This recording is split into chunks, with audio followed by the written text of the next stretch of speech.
我们开始。上次我们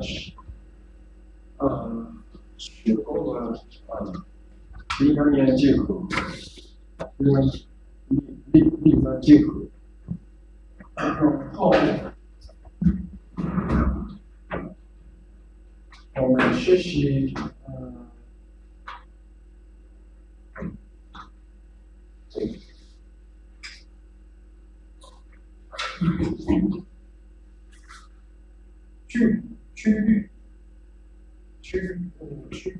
一般区域，对，区域价值，区域价值 ，so plus R。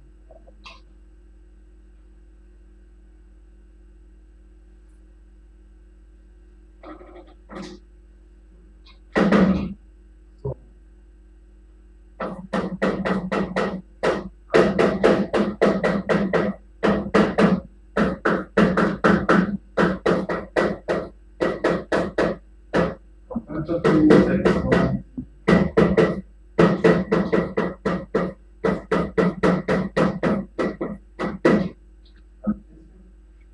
位置。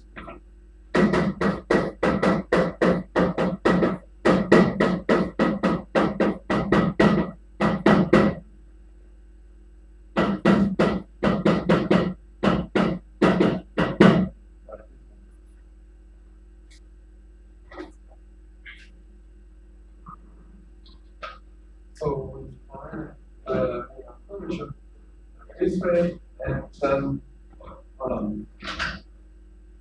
consider lots of properties that satisfy this.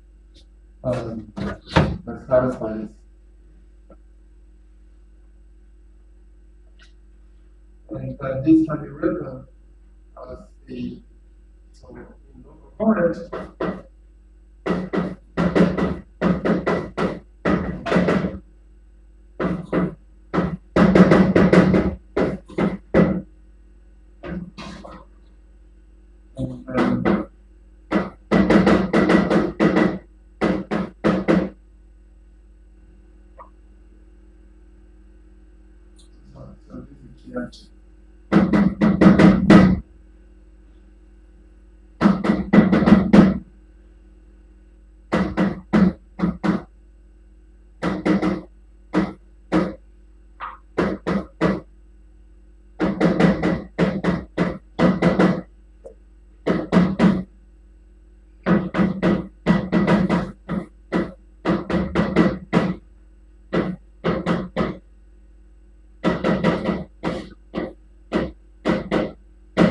Like this. So it can be written in terms of crystal ensemble. And and then VGS is defined as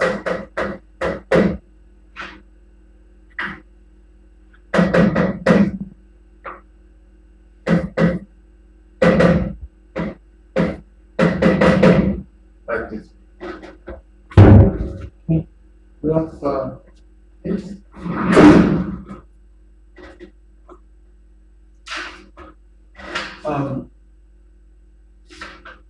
So,对，然后我们考虑在这个下去。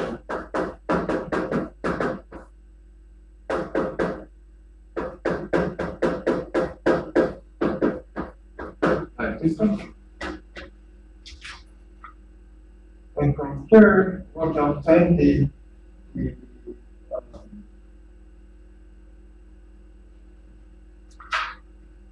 Einstein function. Einstein function.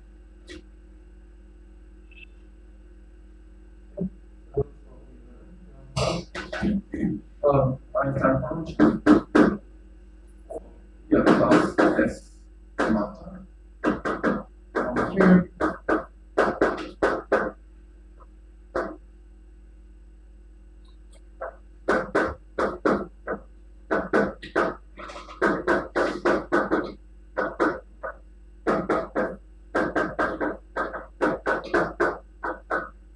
That's the Einstein function. In particular, so if there's nothing, so it's a vacuum equation.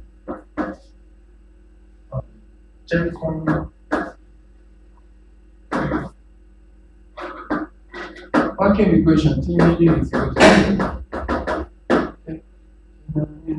equal to 0. Then you get the R mu minus 1 of G mu plus gamma G mu is equal to 0. And if you multiply G mu, how more? So if you just multiply upper G mu, you get the R minus, what would you get? So here you get the R, and here what you get? What would you get?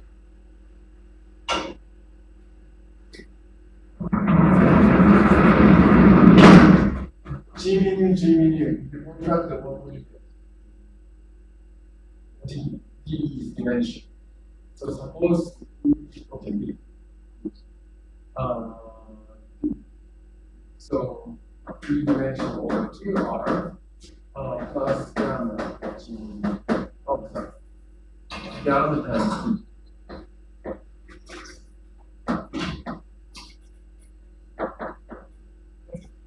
That's what you get.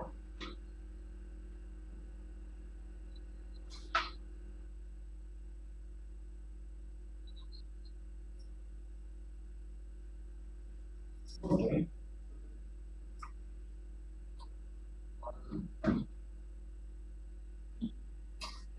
So then what you get is 1 minus D over 2 R is equal to D minus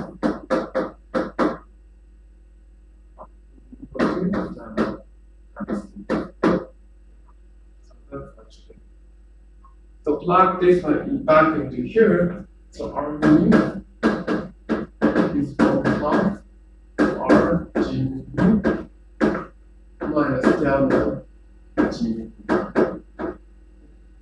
And this one is equal to 1 half gamma D over D over 2 minus 1.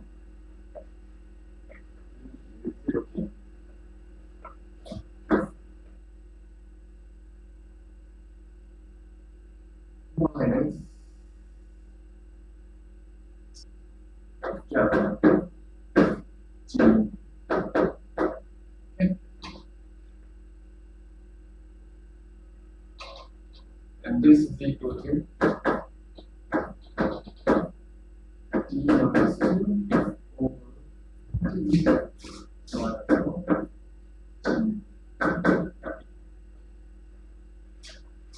G. That's what you get from this analysis.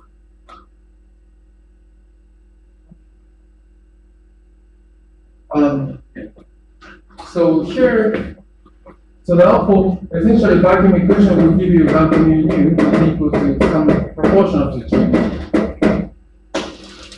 Proportional to G. And if lambda is equal to 0, this is equivalent to the positive side.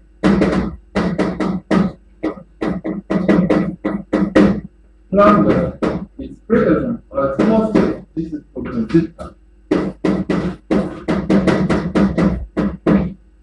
And then gamma, lambda is negative. This is anti-theta.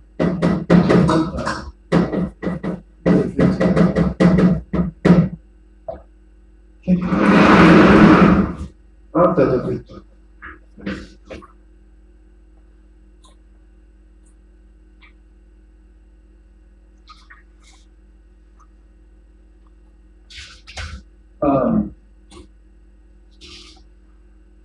So in particular, so this one, so in our universe, we already know from the observation of our universe is dotted, kind of like that. Like it's very small, but it's positive cosmological constant. It has. So this is the chosen deep. This is for you the issue. 宇宙学常数，宇宙学常数，宇宙学常数。Cosmological constant is very small but positive. So our universe does it. Looks like this. And then in general, this kind of like rich.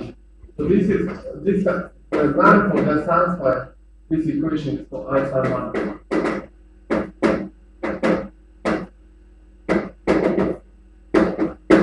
For instance, example is all those dosita is anti-dosita is something like this one.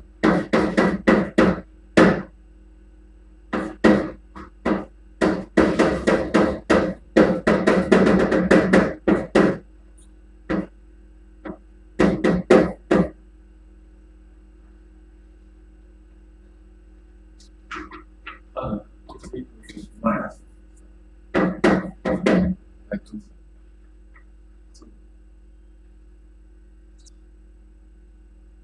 This is the zeta space, and the zeta space is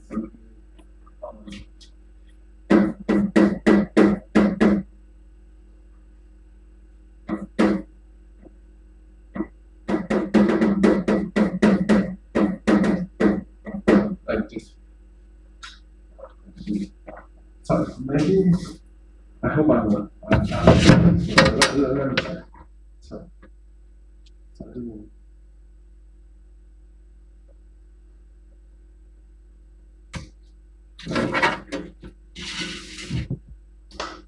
and the constant example of Einstein manifold is the Sn with the natural metric. So Sn with G, standard metric G, with the Einstein manifold. The second is the another example is something for Einstein killer manifold.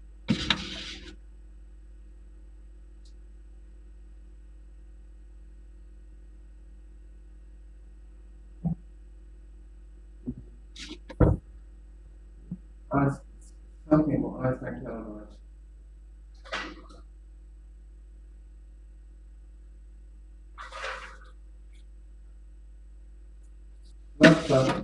Those are some example of the space that satisfy this vacuum equation of the Einstein equation. Yeah, I think I'm correct. This is okay.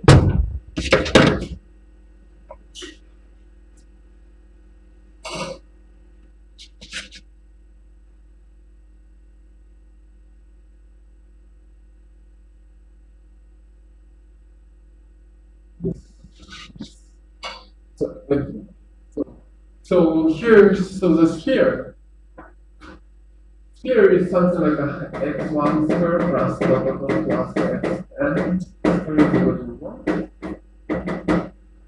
So this is the differential sphere. But if you change the metric outside, it's some Minkowski or like 2, n minus 2. So often this is like this way, it's in 1, n minus 1, or instead of 2, n minus 2. Inside this one can consider like a kind of sphere. With a different metric, one can define the zeta and anti-zeta space. So they satisfy.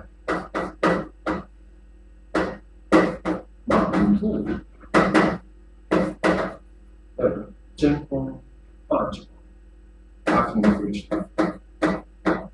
Talking Einstein equation. And then all universe is basically.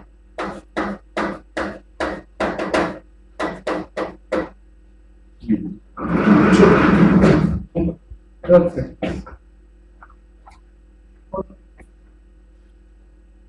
Any question?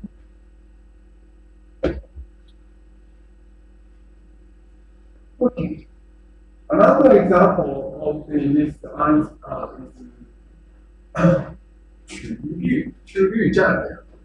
another important appearance in the 区域占量 is so-called 区域占量。真空区域占量 is tidal force 潮汐力 tidal force。Suppose you have a bunch of geodesics, 测地篇, so this is a bunch of geodesics, and then you have 写下量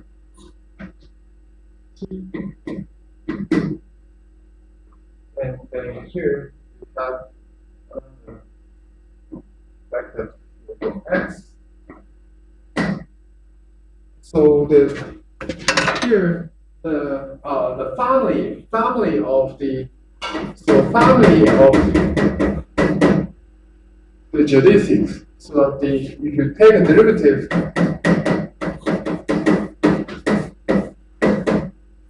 you will get the ti. And then, so this direction is t, small t, and this direction is s. This direction is s.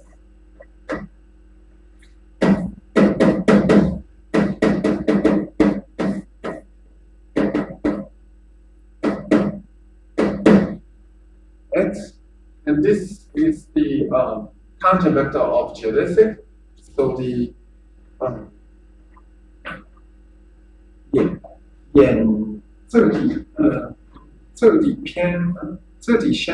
测底线的前下面，就是测底线的前下量。And this is called Jacobi field.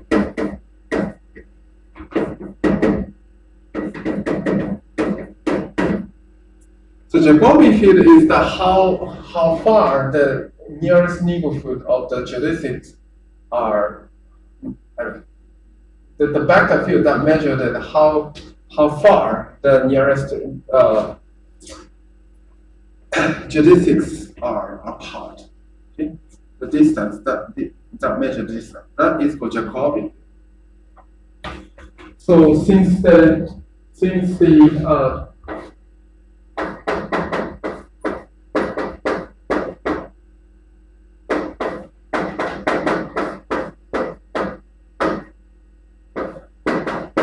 this means that the x and t will commute. 이것은 리크.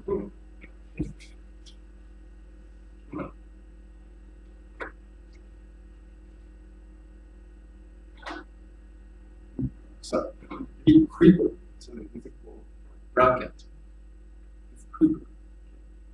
So therefore, one can show that the, so from there, so you can show that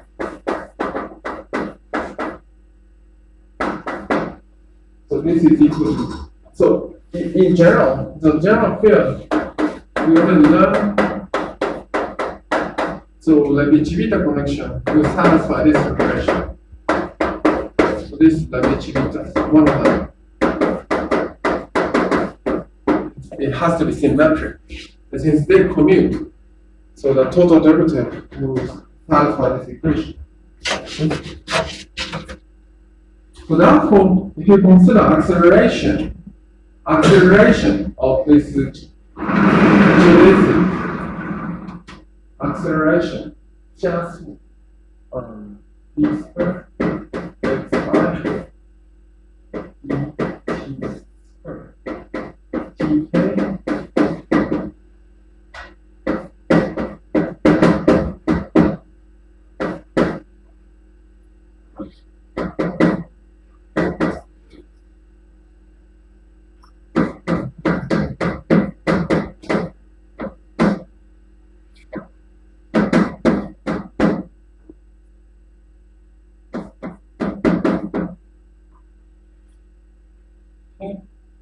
And then they do the manipulation, they just apply Leibniz rule.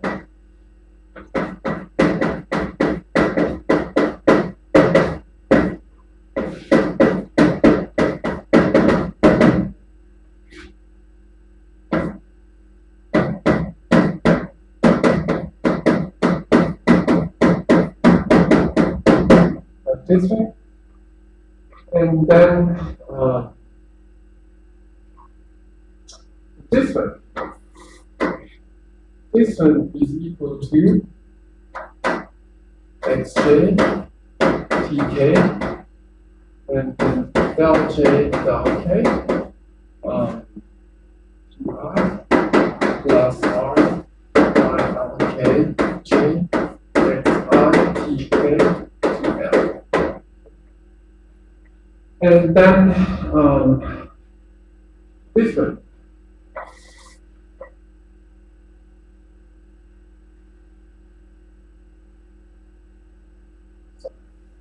And this one again, we can use this property.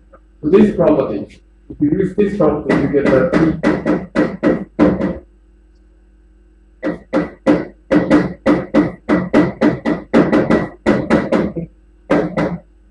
and then we can use the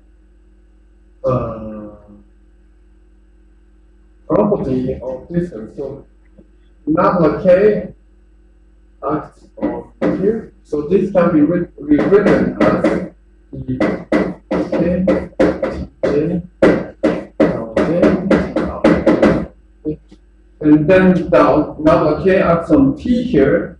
Nabla k can act on this. Okay. Then that will nabla k acts on this one. Then this one can nabla k can act on this one. That is equal to this one. Okay. You understand this? So nabla k acts on here. So xk tj nabla t is exactly this one. So therefore, it's equal to r j x one can write down like this. And then since this is geodesic, T is a geodesic. Geodesic always has the solution that T is equal to what? Zero. So it's a parallel transform. So as I mentioned, so the geodesic is always the geodesic gamma of T, and the whose derivative is always D squared is equal to 0.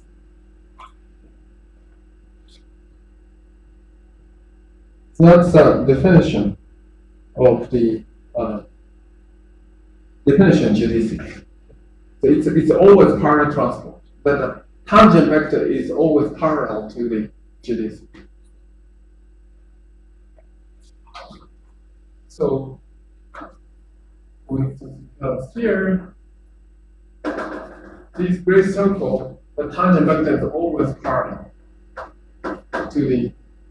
On the other hand, if you consider this one, so the tangent vector here, if you just do the parallel transport, it becomes like this way, but the distance is no longer the tangent vector. It's no longer the tangent vector. So therefore, this curve is no longer the geodesic. Therefore, this vanishes. Therefore, acceleration of the Jacobi field.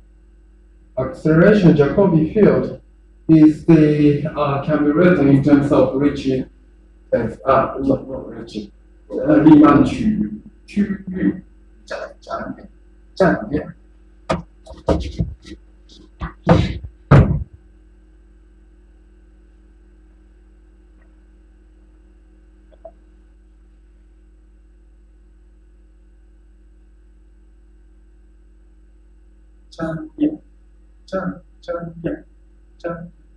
你们区域占面。So this is called Jacobi.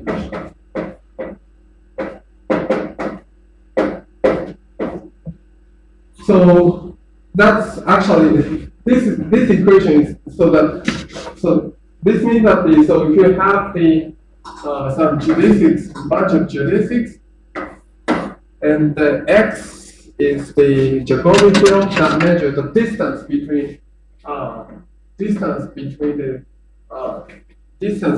the geodesics. So for instance, if you just sit on the elevator, whatever, and they just do the free fall, and then if you have an apple here, and it fall into the black hole, for instance, just fall into black hole. Then the apple will somehow look like it's just coming towards you. Looks like that if you do the free fall to the black hole, and then with the apple next to you, it's just moving towards you. It looks like because of there's a non-trivial curvature to the black hole. That is measured by how the apple is moving towards you is measured by this Jacobi equation.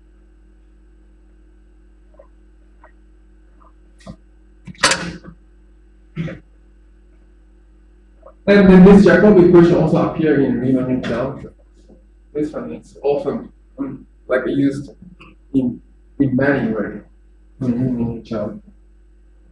And that how the apple is moving towards you is called this tidal force. Tidal force is the 巧细力，这就是巧细力的反同性。Any question at this moment?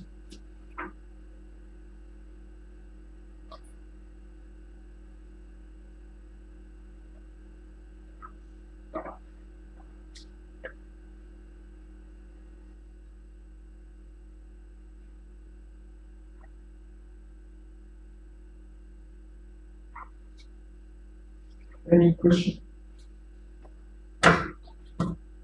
At this moment.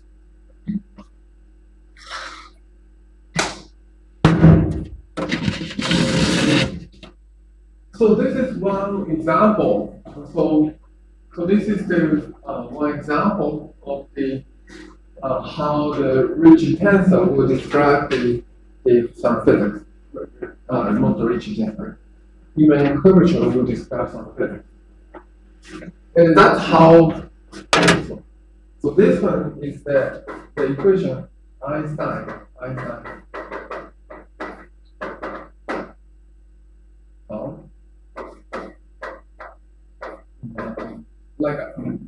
try to formulate this equation and then realize that he needs a Riemann jump.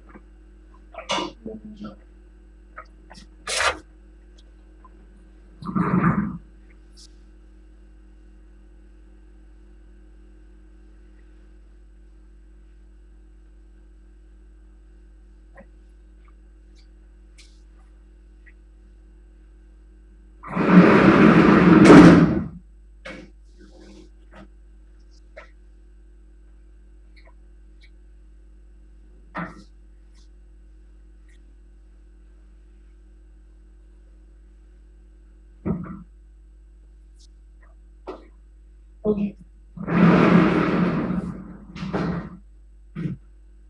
So, do you remember Poincaré?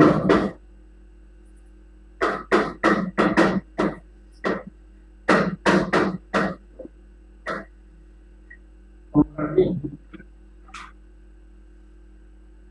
Do you remember?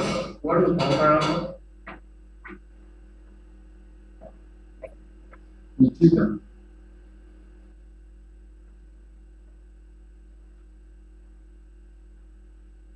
It's about the cohomology of Rn. Rough cohomology.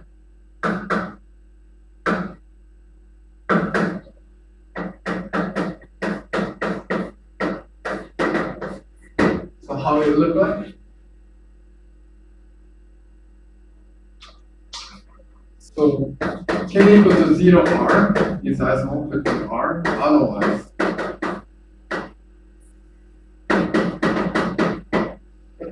this is one parallel. And then there's something called 电磁学 electrodynamics. There's something called something.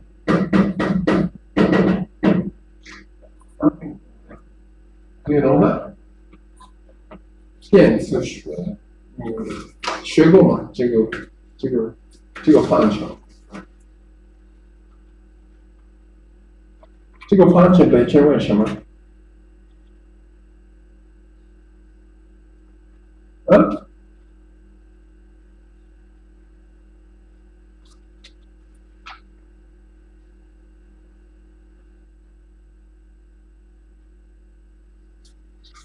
？Even I don't remember. Even I don't remember. What is it called? Anyway, so 五散场都可以写某向量场的旋度。So from here, B can be written as number. Did you learn this? Did you learn this? 电磁学的 Did you learn this? So this is called, sometimes called vector potential.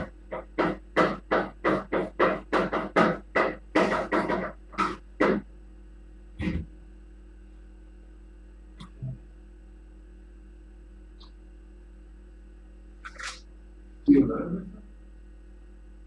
Okay. So this is exactly the meaning. So this is exactly the meaning of, so if D, if it is cross-fault, this means that omega is equal to dA. Exactly. So this means that the homology of the one form is equal to 0. Or one form, higher form is 0. Cohomology. So it's the cohomology, differential cohomology is cross form omega d omega divided by dA.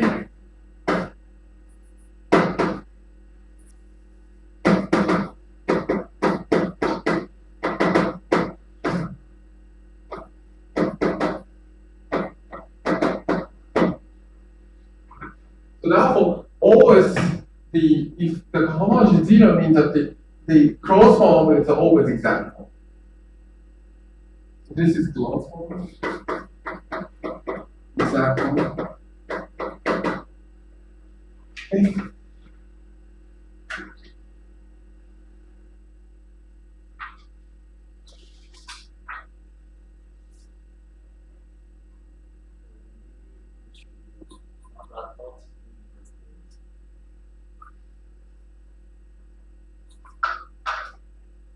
You're right. Thank you very much. Not at all. You're right. Thank you. What is it called? I don't know. Anyway, Maxwell equation.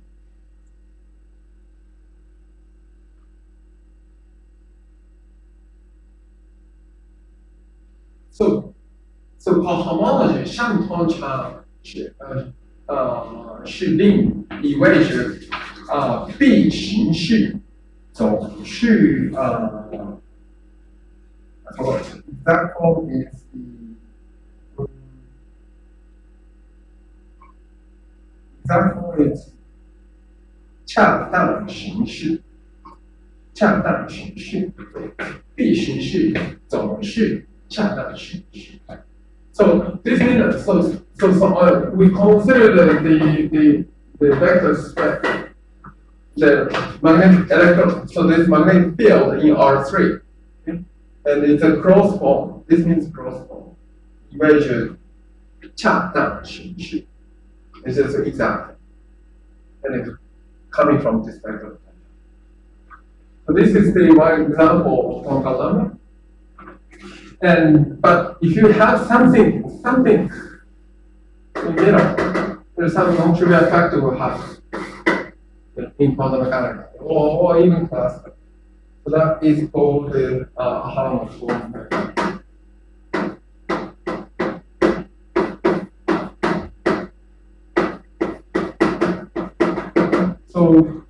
So if you have something in the middle in space-time, there's something happening in the middle, so there is something non-trivial can happen. That is called harmonic form. So that I will learn in later. So in the later. So this is related to current transport in vector of current transport.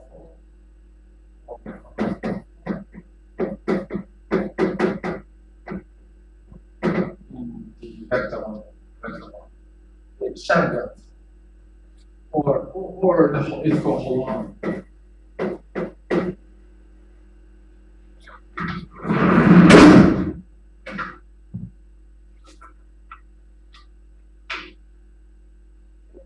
And then, so we will generate this equation a bit more. So here we consider the more sophisticated quantity is called the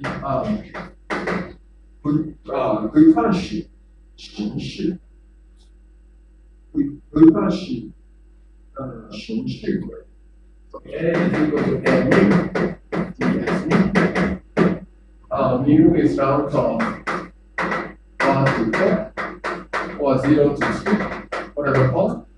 So now it's more like a Minkowski space or R4, whichever. And then consider F is equal to GA. So this is E 形式 and this is T form, which is the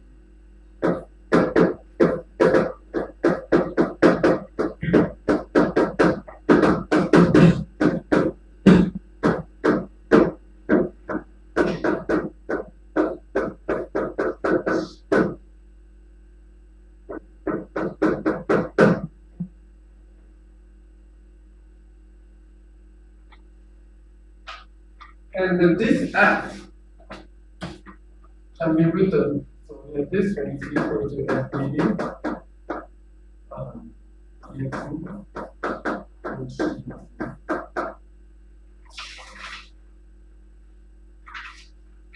And this F mu can be written like this way. It's anti-symmetric. So as you can easily see, if you exchange mu and nu, you get the minus sign. It's anti-symmetric metric. Therefore,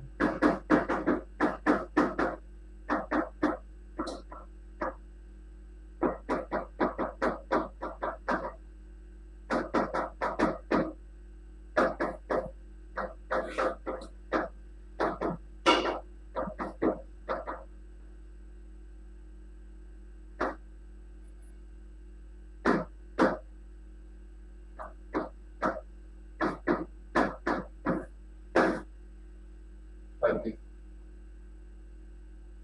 So the zeros component are electric field, and the other space-time component is the space component is magnetic field. Did you learn this in the electron analysis?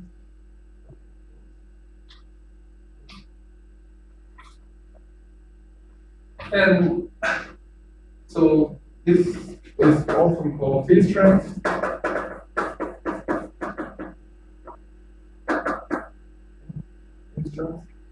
And then, of course, this is dA. D squared is equal to 0, means that the dF is equal to 0. And this one is Yankee Han.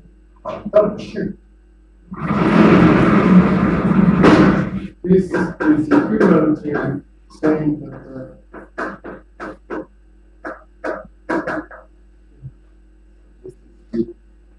Bianchi identity.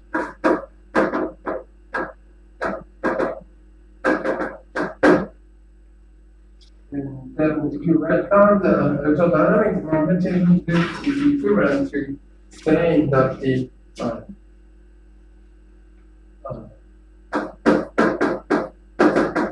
and also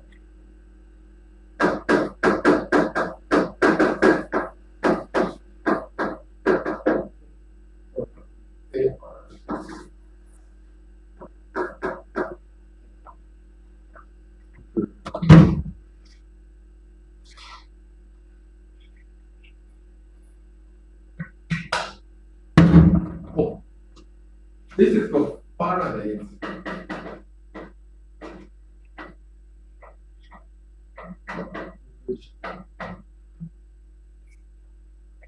In Chinese, called Faraday's.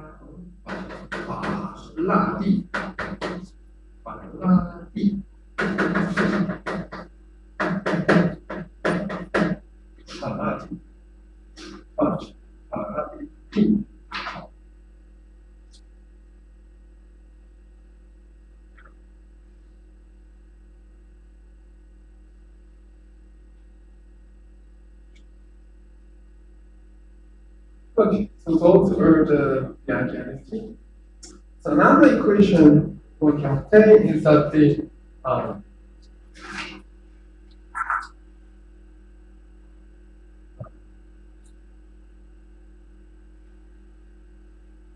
another equation we can consider is that the delta.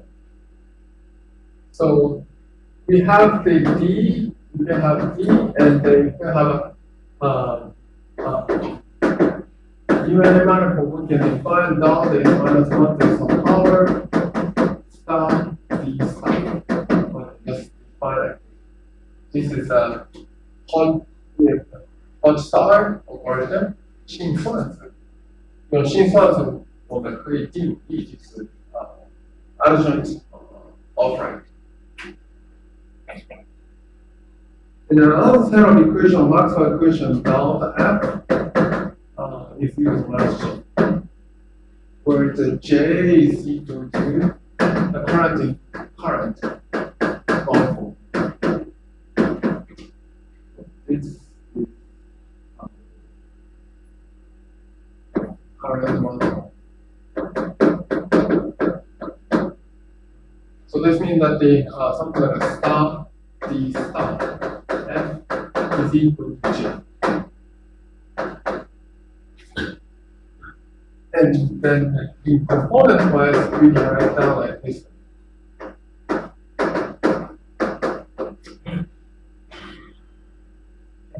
That's the equation. Maybe I think I should.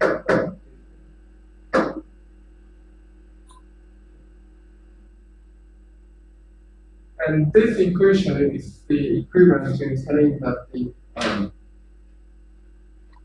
Gauss equation, and then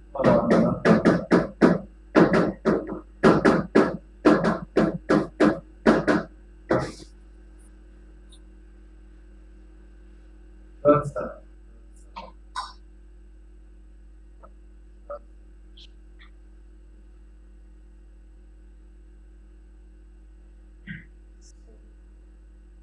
Gauss.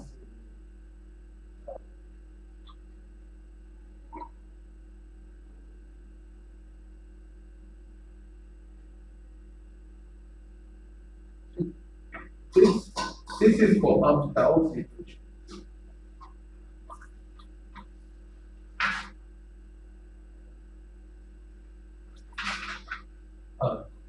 That's the equation one. So therefore, if you use all those these y 问分y 微分形式可以 can formulate this 电子学的 Maxwell equation.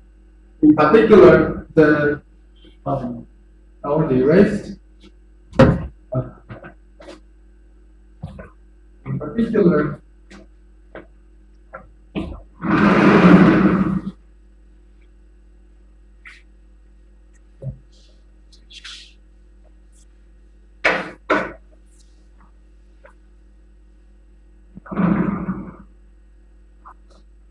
so the action one can consider is the following.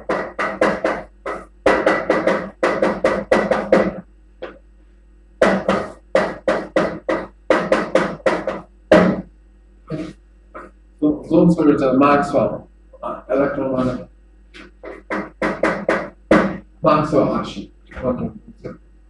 So this is the F is two form, and star F is also two form. If you use four form, you can figure out in the one form. Or in general, it's just a two form and D minus two form. And this is one form, and then this is D minus one form. So if you use the Hodge star, one can define one can define the Maxwell action.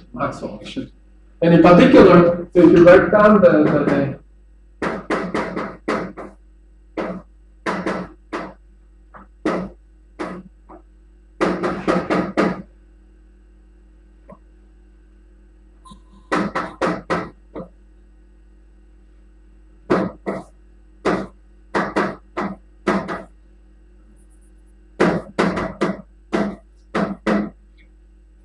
so one can write down in terms of component. So here you definitely need a metric here, because to define a Hodge star, you always use the metric. So to write down the action, you always need a metric, because to define a Hodge star, you need a Riemann metric. And if you take the del S, del A is equal to 0, this would give you the like this.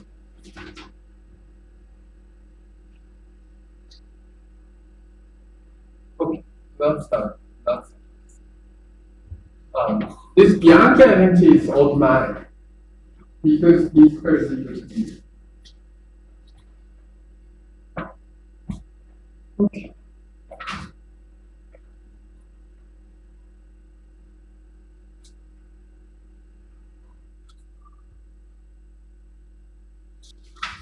Any questions so far? So this is another instance that this differential form, or like a Hodge star, can describe physics. Another.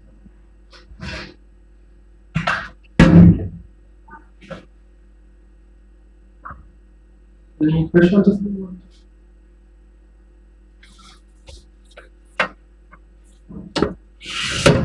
If not, I will move on to so-called sync.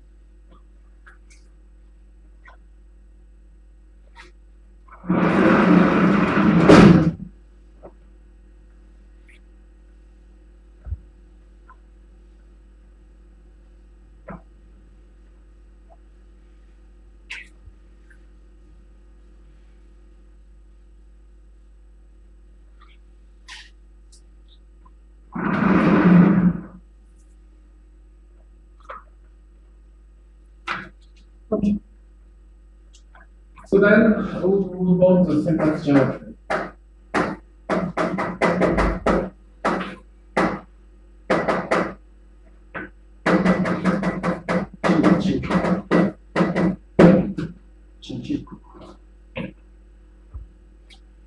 Okay.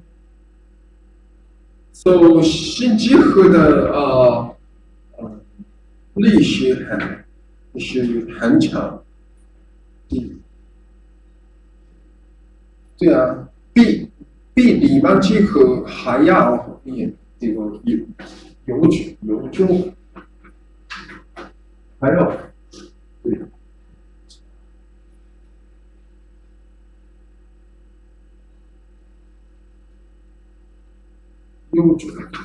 还要悠久。Okay, so this is because syntax geometry is somehow originated from classical mechanics.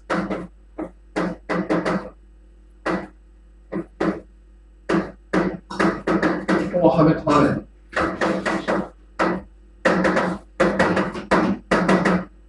And Lagrange.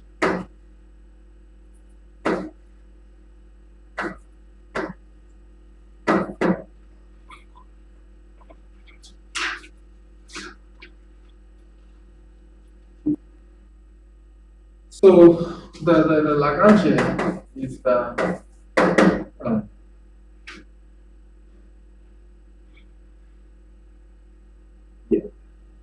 first he considered the formulation of classical geometry by using something called symplectic geometry, and then the Hamiltonian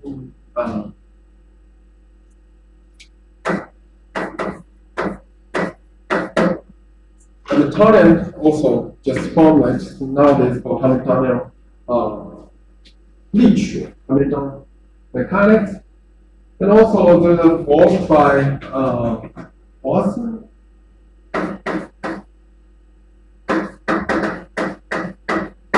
So Watson nowadays called Watson bracket, and also Jacobi. So Jacobi also just give some contribution to the syntax geometry. The first formulation of syntax geometry. Later, so there's an important book now that is a classic book, which is called the mathematical method of classical mechanics. This is the very good book. So I highly recommend Arnold mathematical method.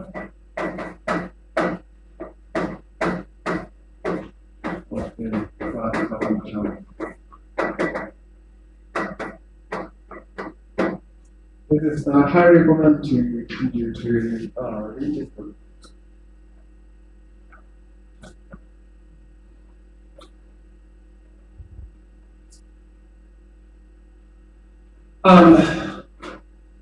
But nowadays the modern syntax geometry started from Topology.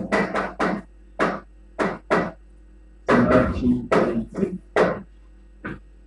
he traces sort of pseudo-holomorphic curve and so on, and then yeah, he 在信息和领域所引发就是革命。So Gromov's work is a revolution. So nowadays called Wittenberg.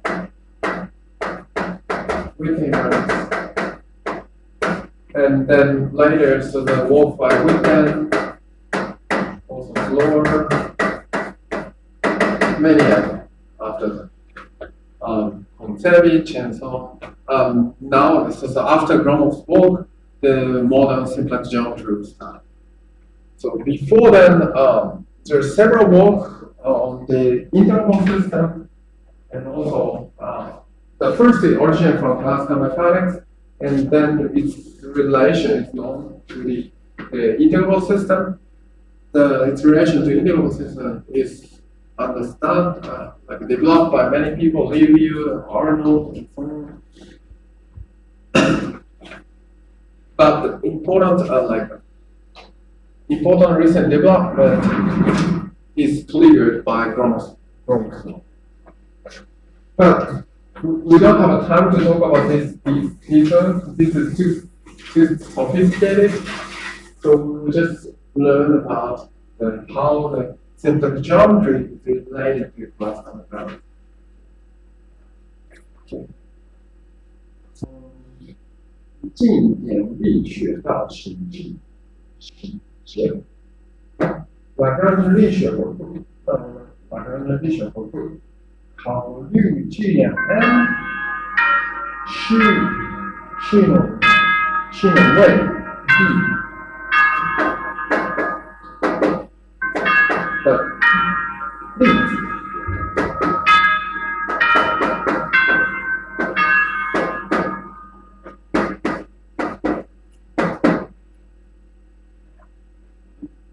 是能为B 有 Q 的例子，能考虑 M 的例子质变。And then if you do the equation motion, so you get MQ 相动。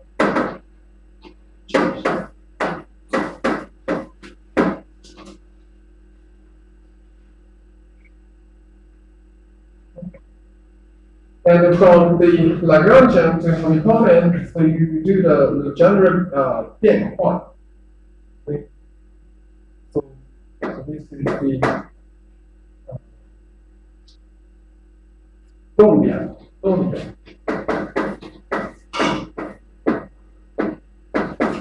equal to this is 动点 and then do the L 关于 Q dot. So Legendre 变化 in Hamiltonian.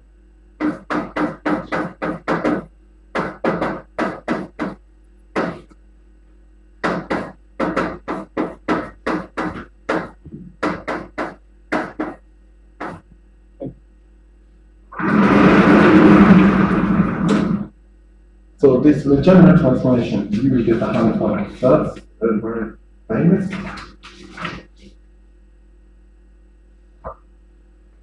And then equation motion is that the del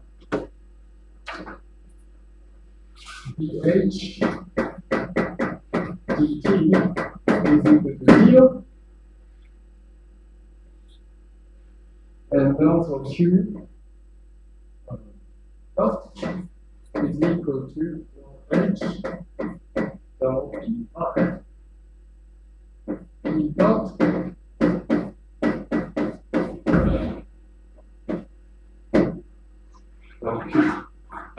so this is called canonical. So that's what you learn in the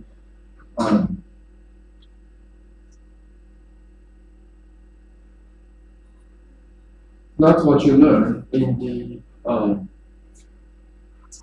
Hamiltonian mechanics. So this is the Hamiltonian equation. So Hamiltonian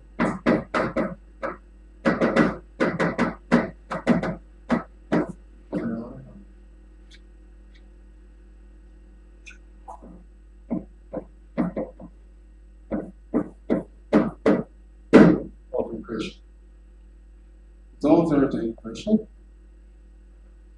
And then if you learn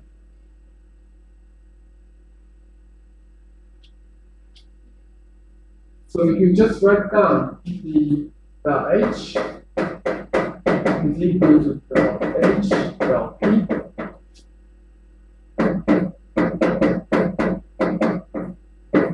with del Q side. Del Q And then introduce j is equal to 1, 0 minus 1, 0. Then x dot, so q dot.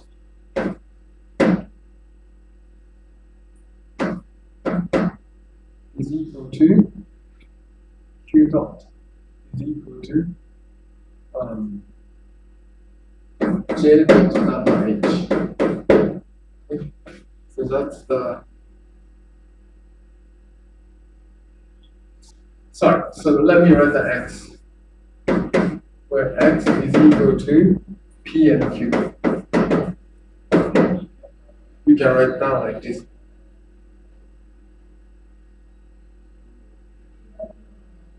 So this equation actually first written by Lagrange in 1880. So this is Lagrange by 1808.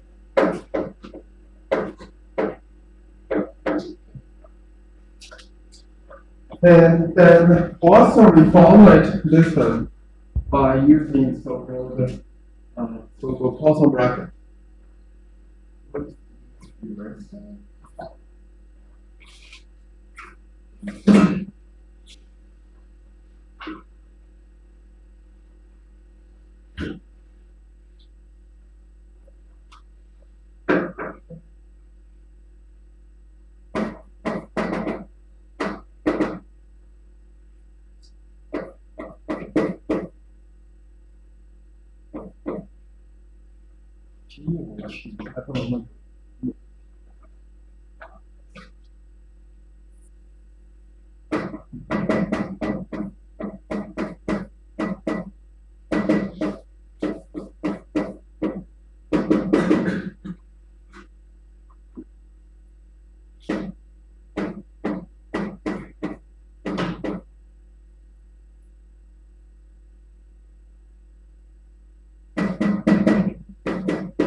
If you use this one can just write down this horizontal equation.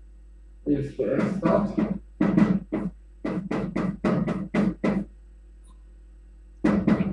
is the using Poisson bracket. One can just write down. And then this is a verse of Hamiltonian equation can be written like this. And this is a verse of the symplectic geometry. In general,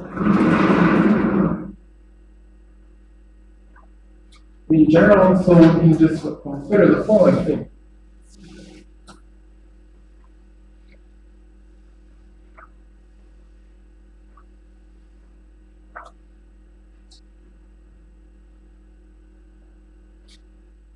So the symplectic manifold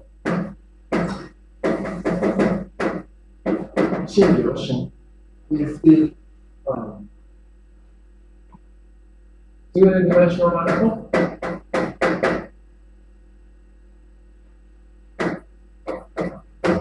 And with the non-trivial close to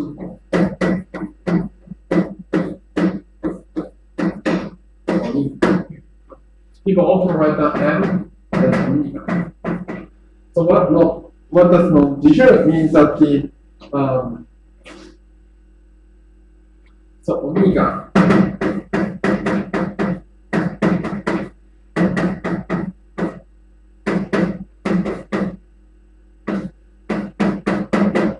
is azimuth.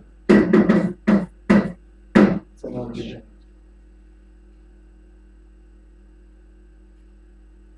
It's azimuth. And close means the omega is equal to 0.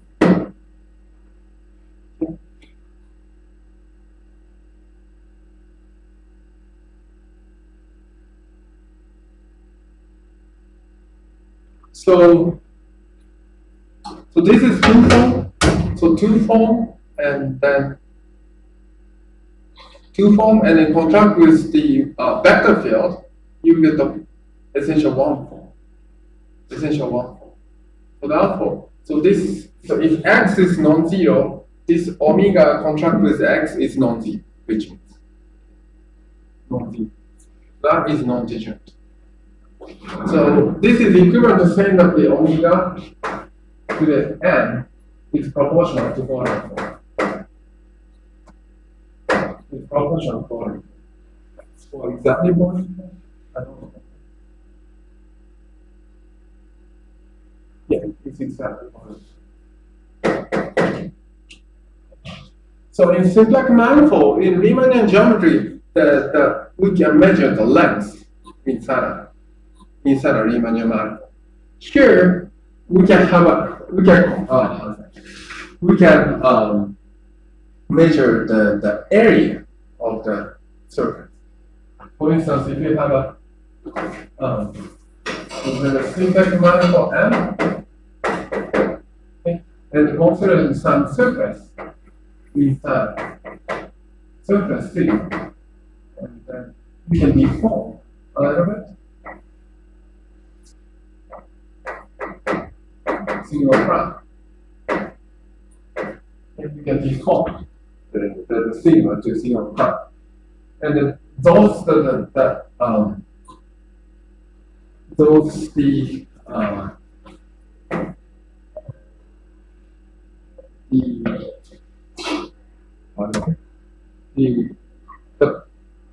path go from sigma to single prime, we can go C. So the down C is equal to sigma minus single prime.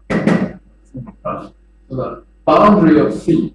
So this is three-dimensional some manifold with the boundary sigma and minus sigma prime. And since that omega is the cross form, if you do that down C,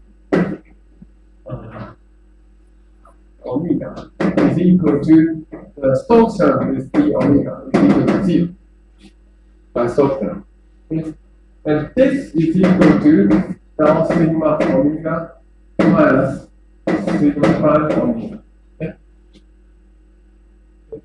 So the Symplectic form, you can measure the area of sigma, but even if you deform it continuously, the area does not change.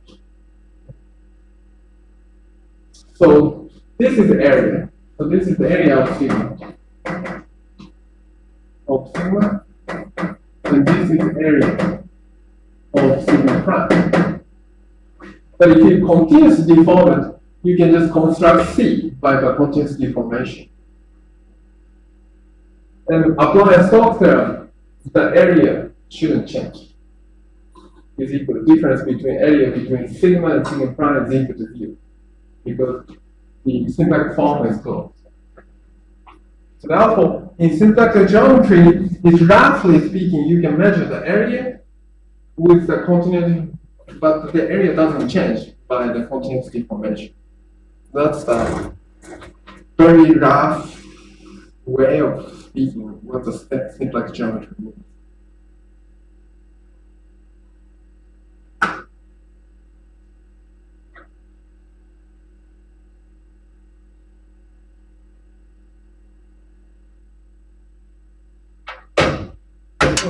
Let me give you one very canonical example of the Symplectic manifold.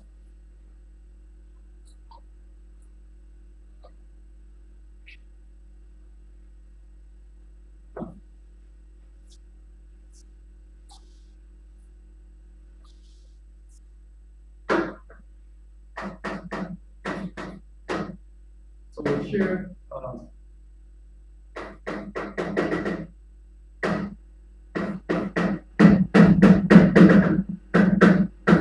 that's a point we can consider.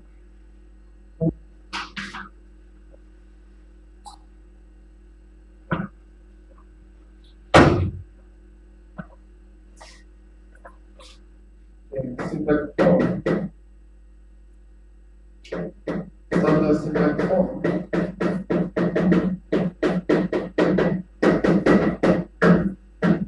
Like this.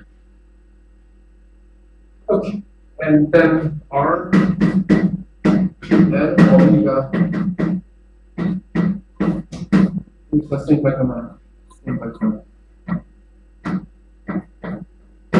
First time.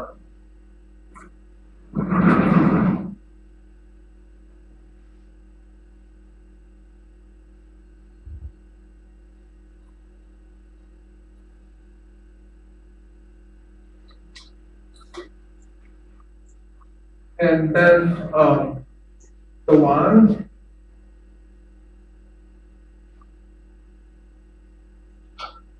if this exists, say there.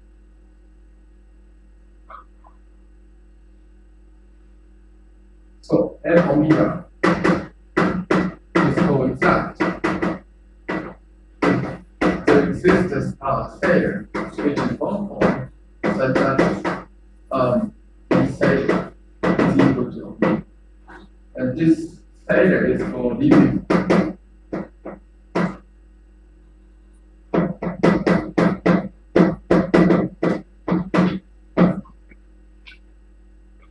And then in particular, vector field Z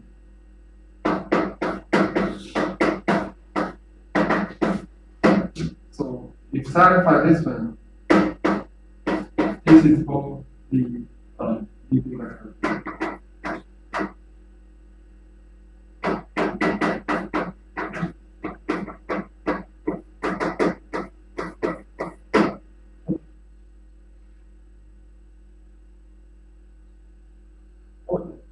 Another example of the symplectic manifold. Another important. This is a very canonical example. Another canonical example two is a cotangent bundle.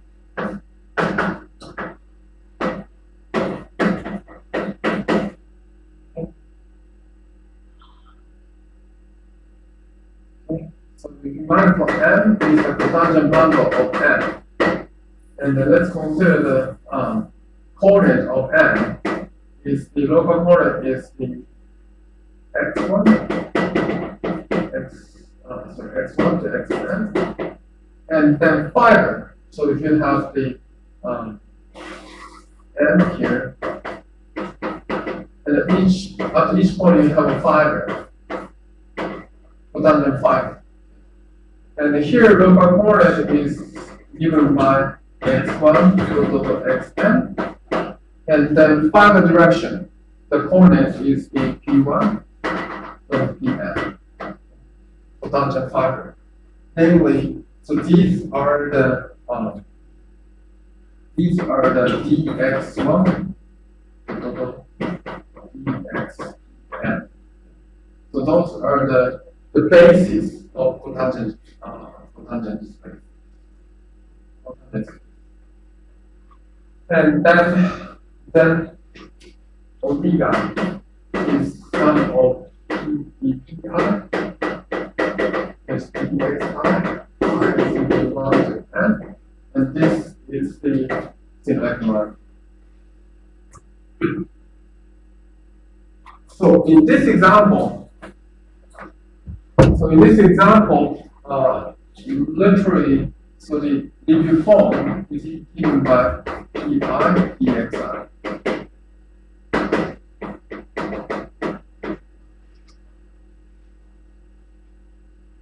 And then what is the dB vector field?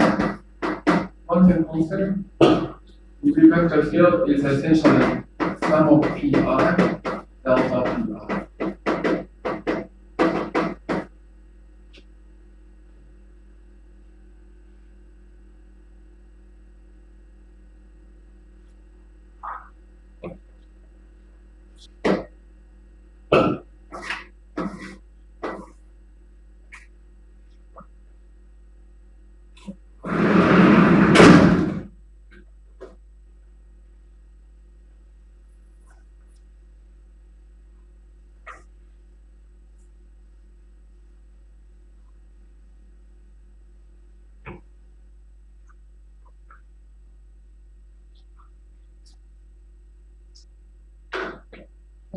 So those are the examples of symplectic manifold.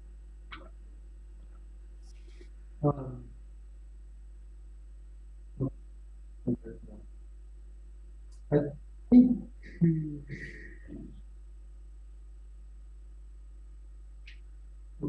so let's, how is it related to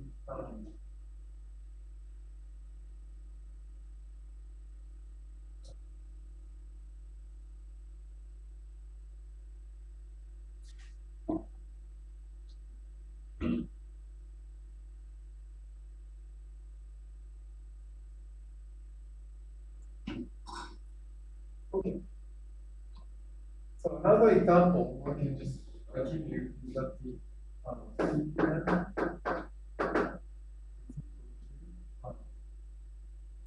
CN plus 1 origin divided by C star. I mean, so you have C here, CN,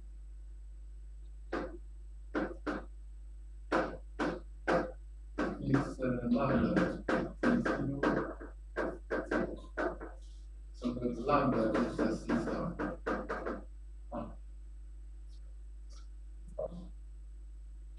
In this case, there's something canonical for telephone for convenience time to phone, for which is one down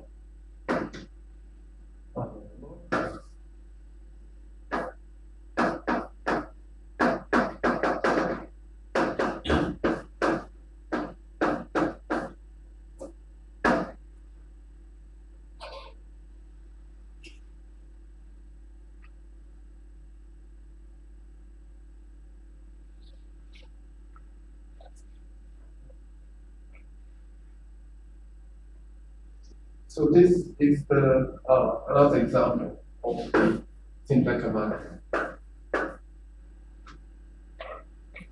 So this is another example.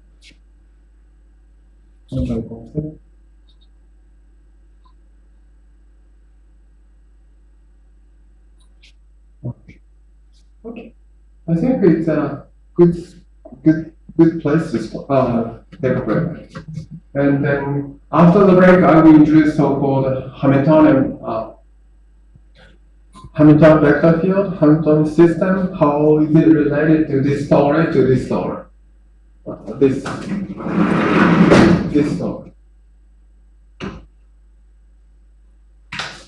Yes. Let's take a break.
Okay, then let's start.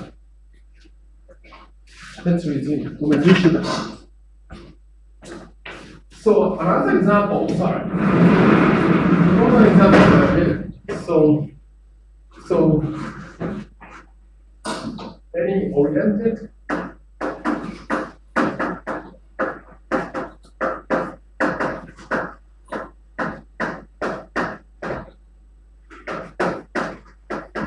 is also symplectic manifold. So 规格矩的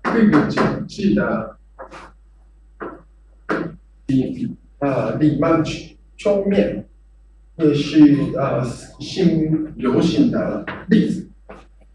So this is sigma g. The omega is a volume form. Then 自动函数d omega is equal to z. This is also another example of the symplectic manifold.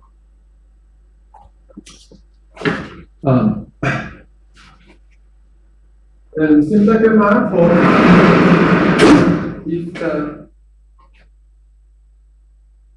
given the two symplectic manifold.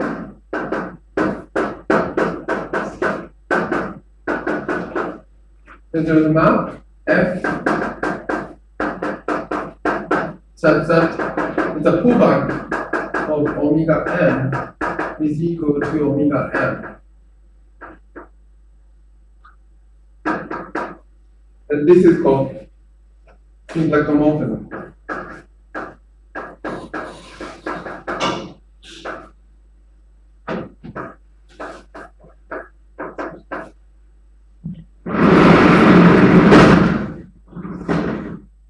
This is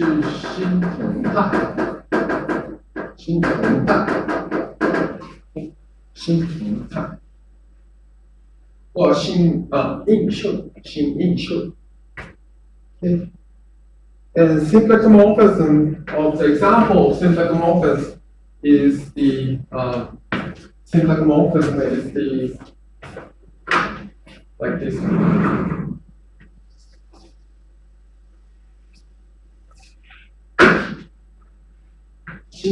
Xin群 SB to NR.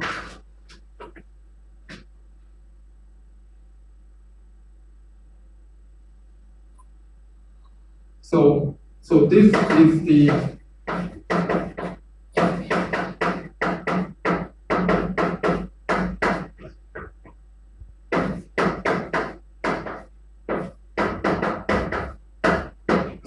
this J is given by -1, and by n matrix like this. Okay.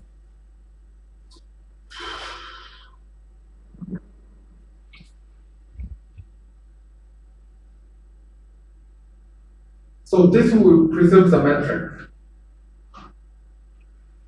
Essentially, so omega not metric, symplectic form. Omega is sum of dpi, which dxi, I run for 1 to n, and then if the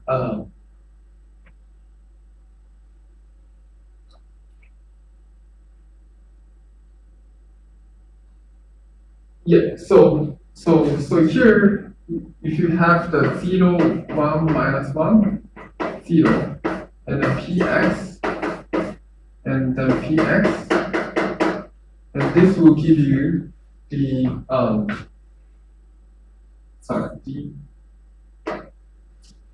what I'm doing here, or opposite is better, maybe opposite better. dpx, dx, then you have the dp, it's okay, dx, which dp, plus dp, which dx. And then maybe if you multiply 1/2, this is equal to dp, which dx. Okay, that's what you get. Then even if you rotate P and X in such a way that so this X A dP dx and the A transpose dP dx, since A transpose JA is equal to, everything is equal to, again, J. Okay? Therefore, symplectic form is preserved. Do you understand what I mean? Is it okay? Okay. So therefore, this is called symplectic group, or Xin.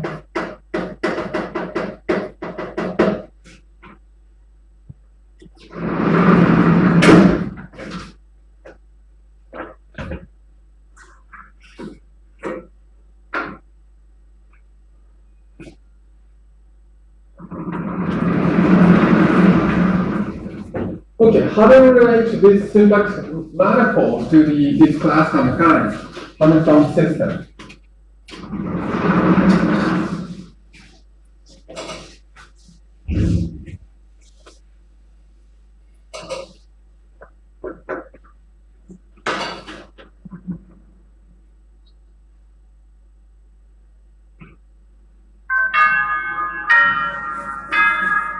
So given a symplectic manifold,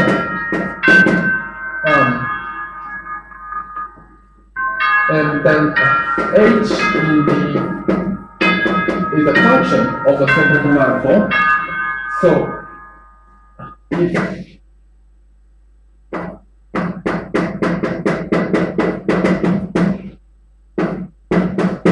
if this satisfies this condition, this is called XH is called Hamiltonian vector here.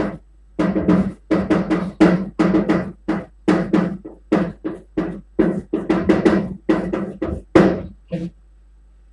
So X is the vector here associated with this function H. So omega is two-fold. Two-fold contract with the vector field, you get the one-fold. That one-fold is minus of dH. That is a condition of the Hamiltonian vector. Okay.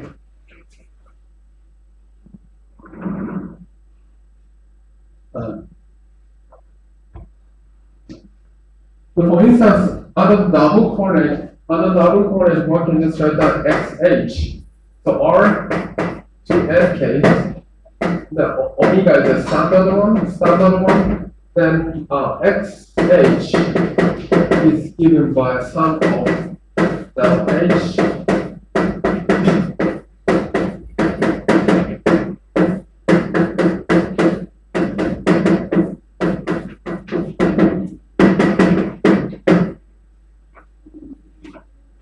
like this way. So that's the Hamiltonian vector here. So it's already, you can easily see that the relation to the classical mechanics. And in particular, the flow generated by HX, flow generated by HX, so I call it the phi E flow generated by is called Hamiltonian flow.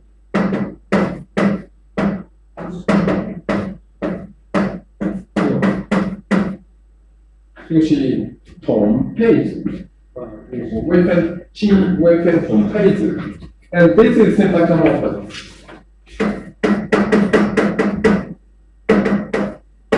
It goes like this. Let's show that. So we already know that the Lie derivative of xh is given by limit of t goes to 0, and then phi star t, omega minus omega t. Okay. So this is the Lie derivative of the Li Dao Shu generated by this vector here, 下面条 hx. And if you use the so-called compound theorem is saying that d I x h b derivative can be written like this way. Plus and omega. So this is a compound theorem. So this is I. Inner product. And this d acts on omega, what would you get? 0, because it's closed form. So we can ignore this one. Then IXH acts on omega. What would you get?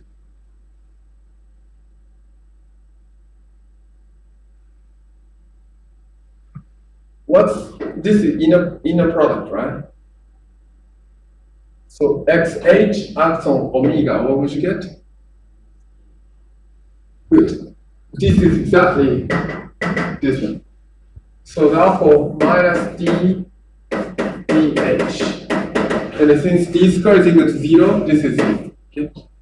So therefore, always the Hamilton flow preserves symplectic form. Okay? Hamilton flow preserves symplectic form.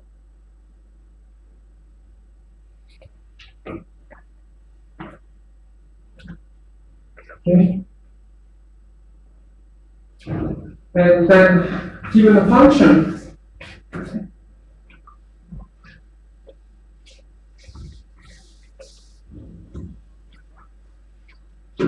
given the function of f, g, d,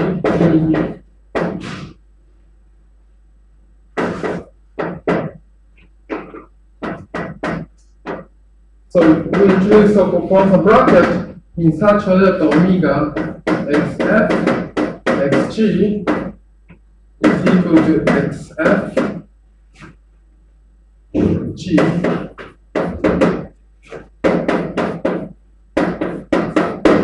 like this way.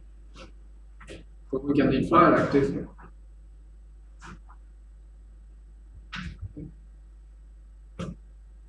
So and then these are Hamilton vector field associated to f and g, function f and g. Okay? And under R, the standard point,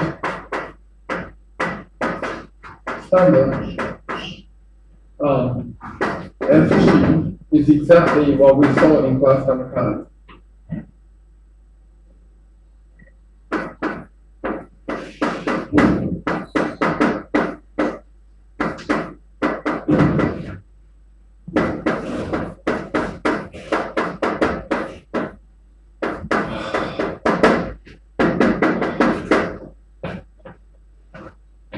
Like this.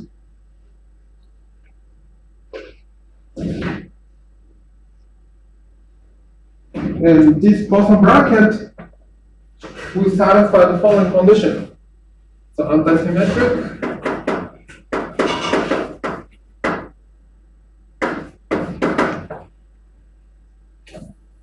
Fan对称性。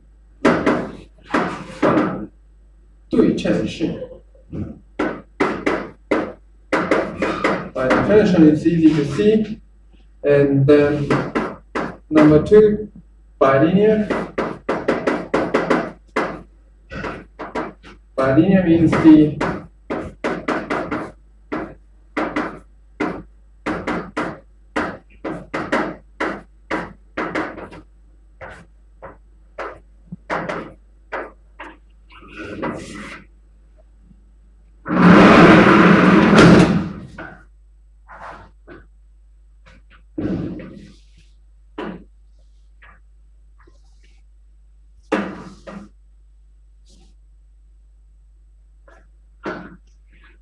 and also Jacobi field, number 3, Jacobi identity.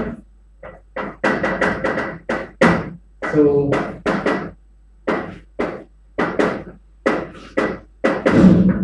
the X is equal.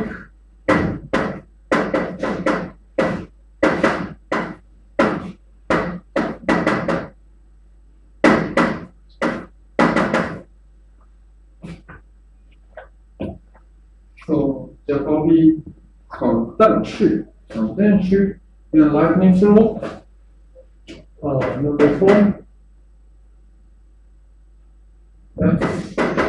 FGH is in fact FGH plus FG. Okay.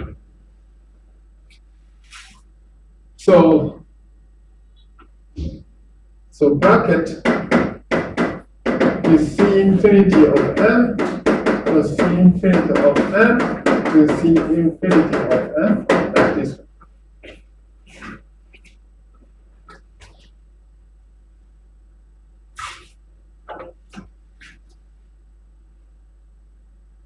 And then satisfy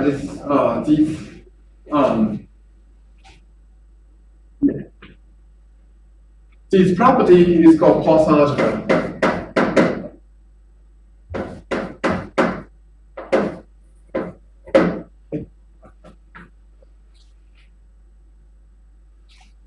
So this classical Poisson bracket is somehow related to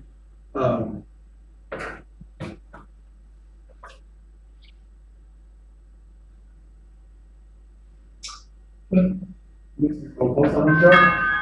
And then, so this is exactly what we saw in the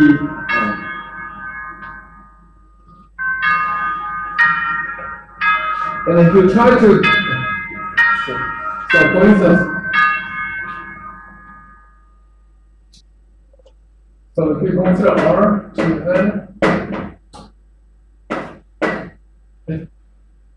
the standard, and then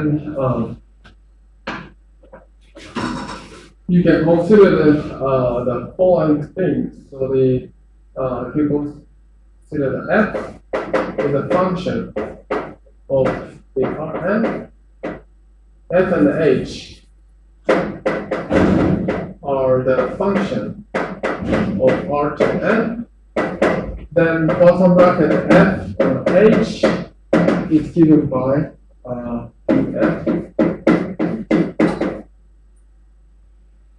where t is given by the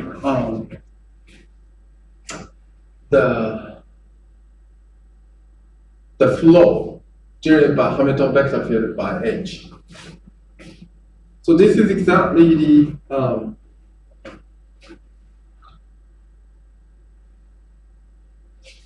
this is exactly Hamiltonian equation.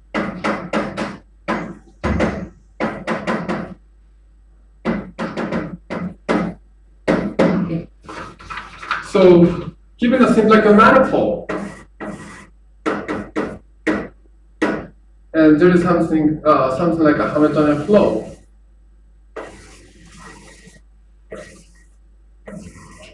But for instance, Hamiltonian flow is just the flow generated by Hamiltonian vector field.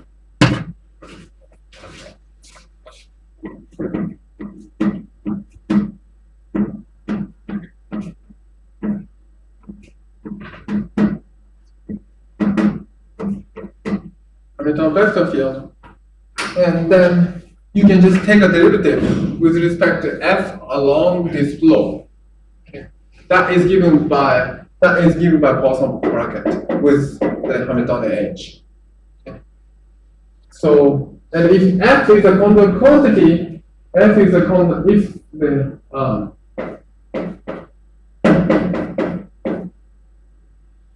maybe let's call g. dg over dt is equal to 0. If it is a constant quantity, they commute with Hamilton under the Poisson bracket. So this means that this g is invariant under this Hamiltonian flow. So g is always the same value along this Hamiltonian flow. So that's what I mean. Okay.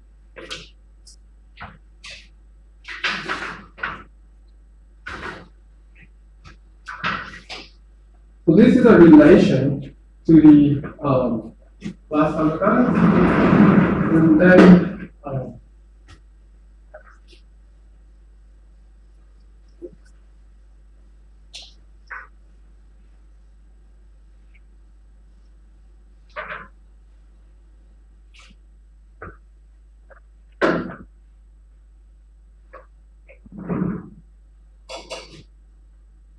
So canonical quantization means that the F and G, so the Poisson bracket of F and G is just moved to the 1 over RH F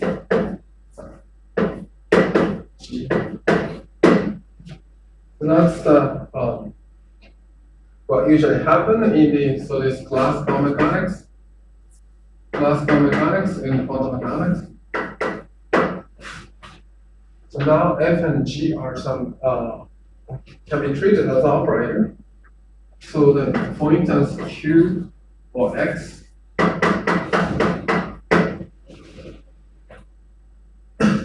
is equal to what?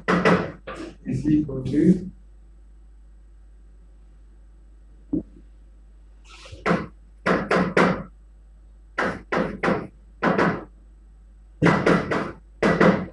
it becomes like this.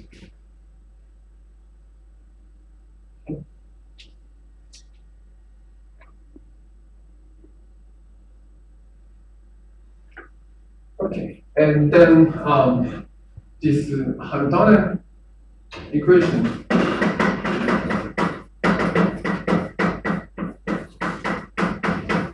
is just moved to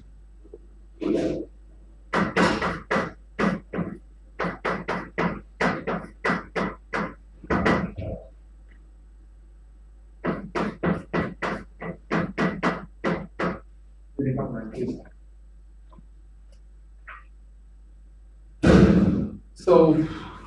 So this is the classical mechanics, and this is quantum mechanics. So therefore, symplectic form, using symplectic manifold, one can just quantize. So one can quantize the function over the symplectic manifold. This is called Fedosov the information quantization.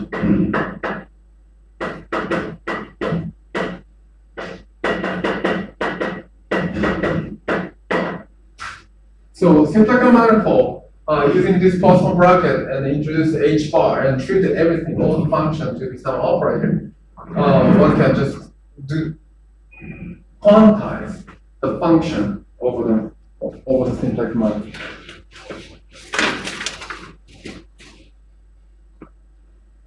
Any question at this moment?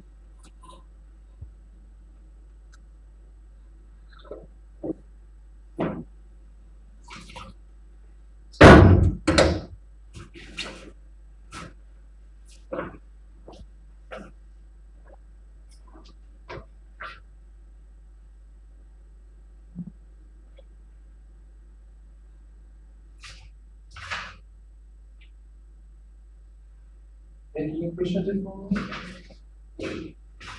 Okay, if not, let's a little bit talk about symplectic manifold itself.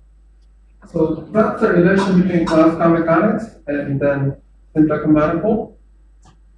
So let's talk about a little about the symplectic manifold itself. First of all, there is something called very important theorem called double theorem.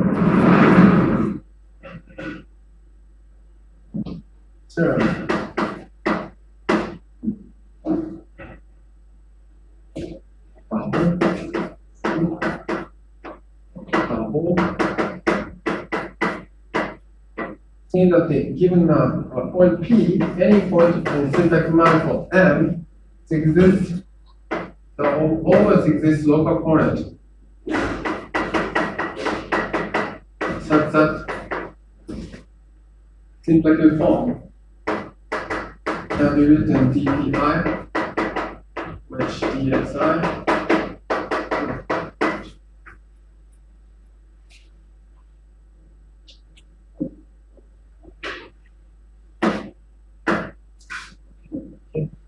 So one can always introduce. So given the symplectic manifold, whatever symplectic manifold you have, at the point P, it always look like standard. So around here, you can introduce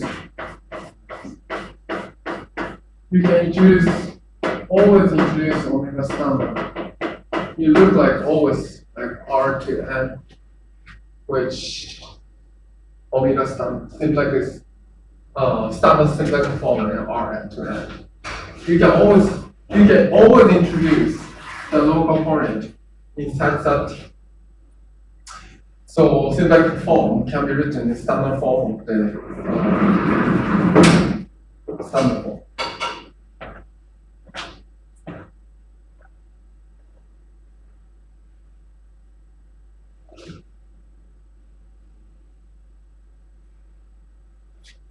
Okay.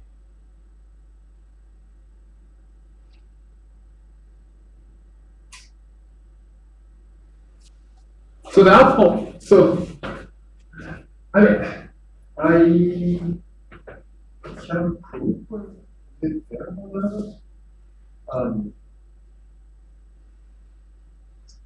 Okay. So this means that locally symplectic manifold is always just standard R to N standard. So therefore, the always question is in symplectic geometry is global. What's the meaning of the global information symplectic form? Another important theorem is so-called model theorem.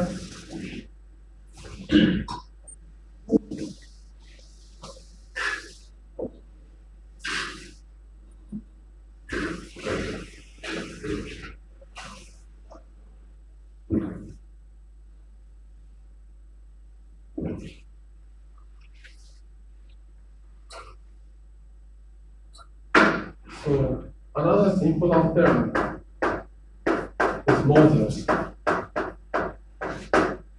stability theorem.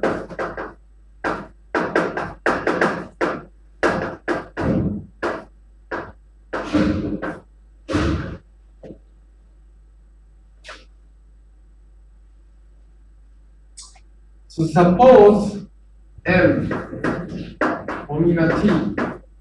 So it's a one parameter family of symplectic form. Omega t is cohomologous.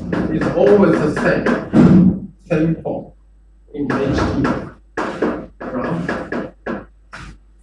So if the symplectic form is cohomologous, so it always presents the same cohomology class. So remember, cohomology is Z2 mod B2 closed form mod exact form. So therefore, if you have the omega, one can always add the D layer, something like that. It's the same cohomology class. The omega and the omega D area is the same cohomology class. But at the differential form, they are different. Differential form. Likewise, omega t, even if you deform the symplectic form, if they are in the same cohomology class, they exist. The symplectic morphism. Symplectic morphism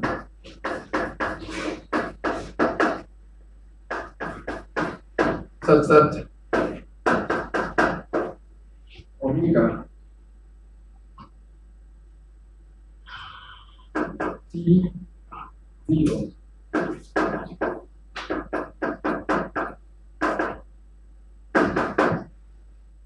like this, such that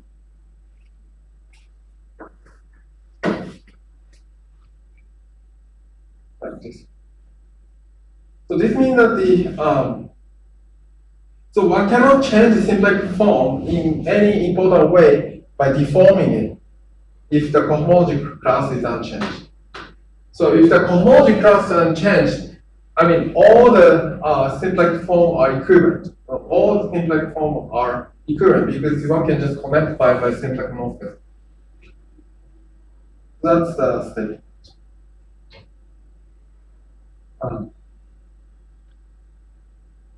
Yeah, so that's the statement.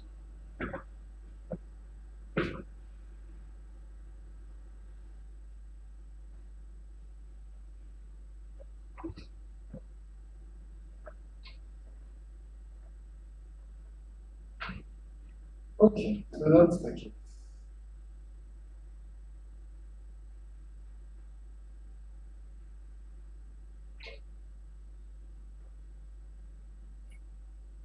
Okay, so do you want me to prove this theorem?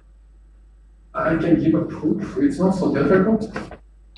Or you can accept that. Which do you prefer? Do you want me to do prove this theorem? Or you can accept this theorem and move on. Which do you prefer?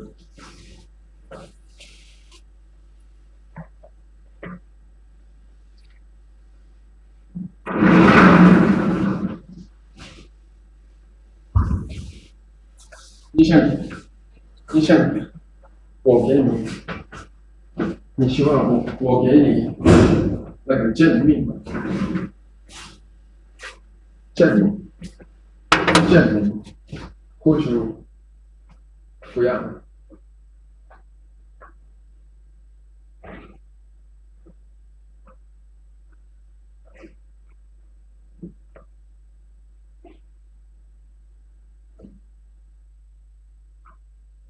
Okay. Okay, then let's give the proof of this guy. Maybe this guy. So proof of double theorem. So suppose you have the point P. So the point P and the U and map to B. So that's a local current. Phi of U. And here you can have the standard symplectic form omega standard. Okay, in R to N. And then one can just connect one parameter harmony. So the original symplectic form of the manifold, original symplectic form, and then consider pullback of the standard symplectic form. Okay. And then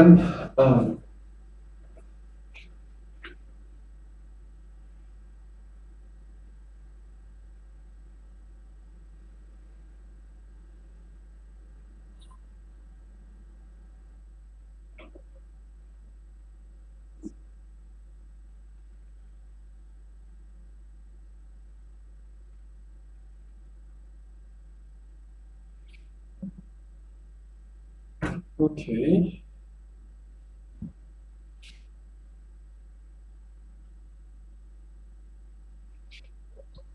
And if you take d omega t dt, then this is equal to minus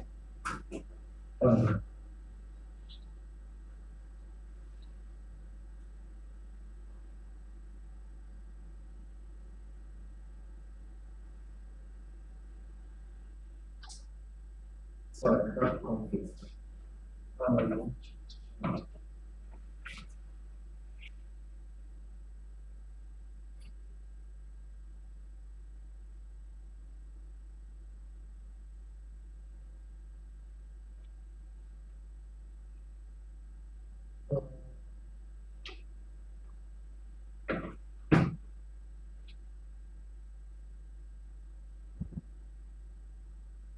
I just got confused.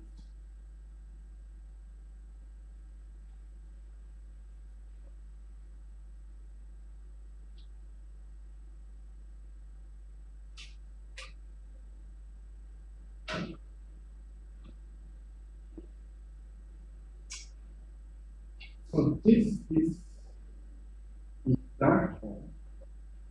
So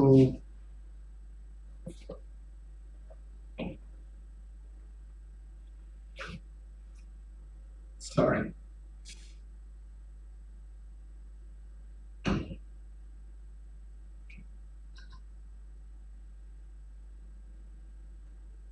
Yes.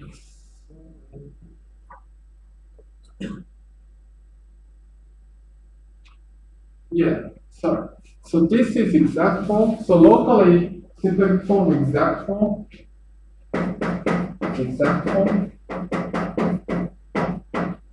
Okay.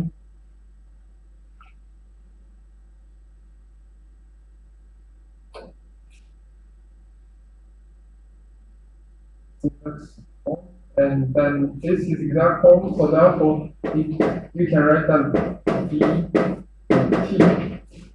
The ut is a one form, this is a one form.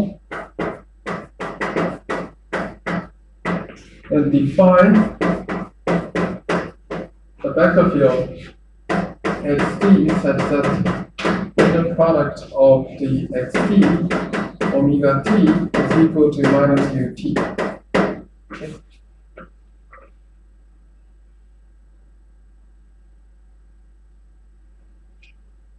And then we can just consider, and we can consider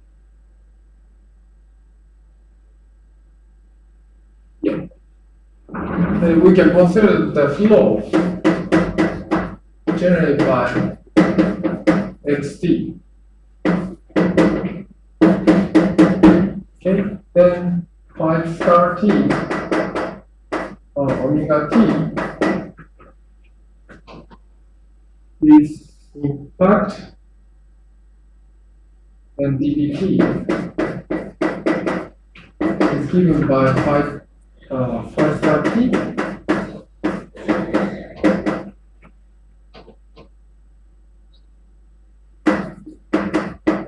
dBt omega t, and this is equal to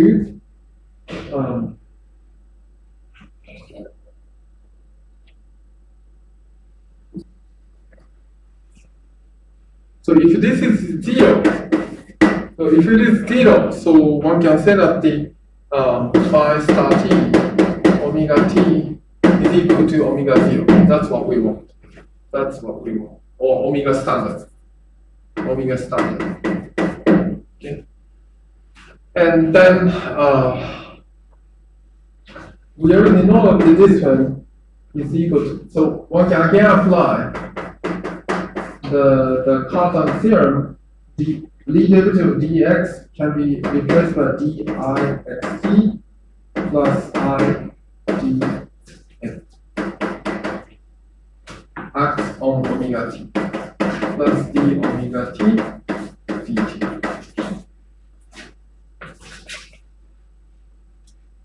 Okay.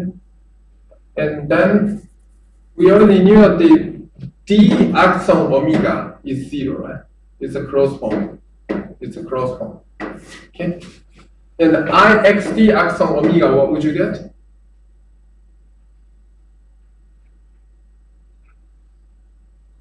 By definition, ut, minus ut. Okay.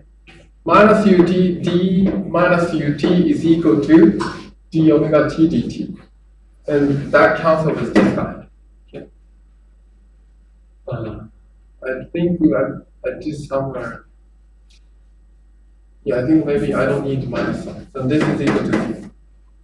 Okay. So therefore, if you use this vector field xt that satisfies this condition, you can create a flow that connects the original symplectic form and the standard symplectic form. That's the proof of double theorem.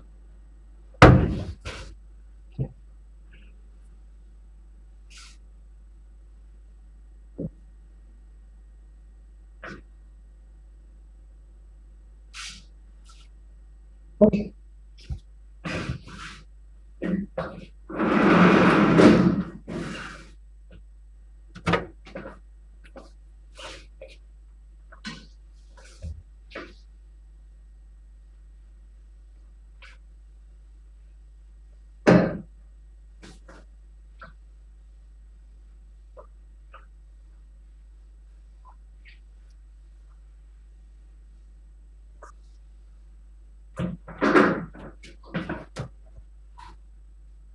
Okay.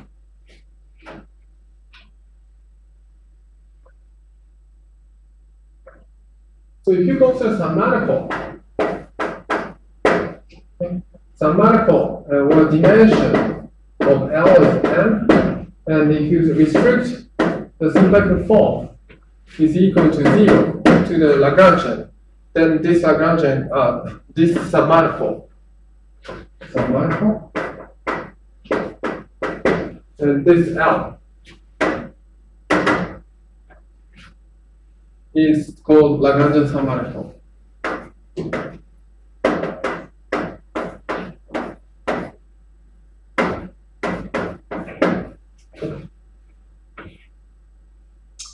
Is it okay?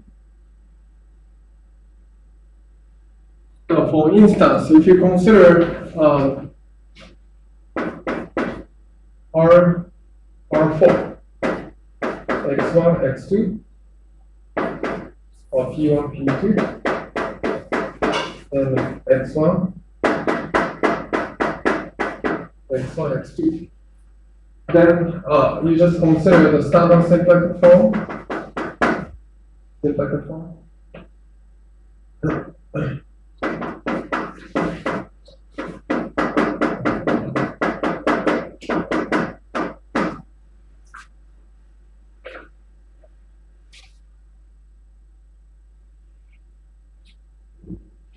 Then R2 spanned by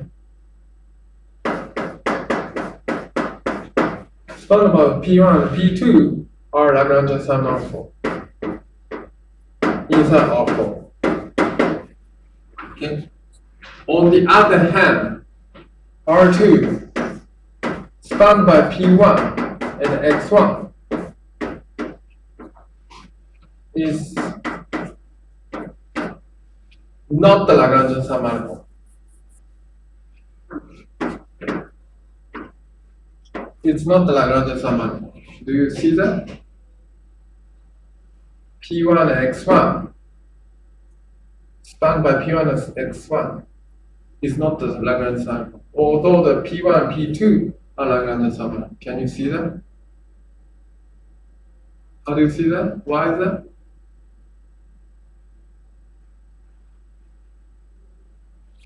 What's the reason?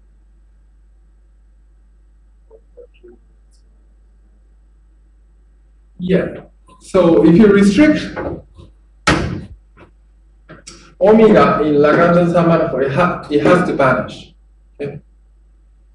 On the other hand, if you can integrate the omega standard form on the R2, in this R2, because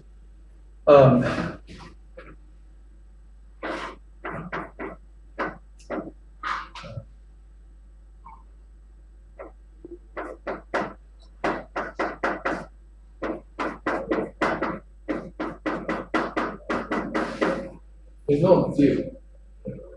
Clearly, this plane can have an area with respect to this omega. Okay. Because it's a P1 and X1, right? You can integrate one. On the other hand, R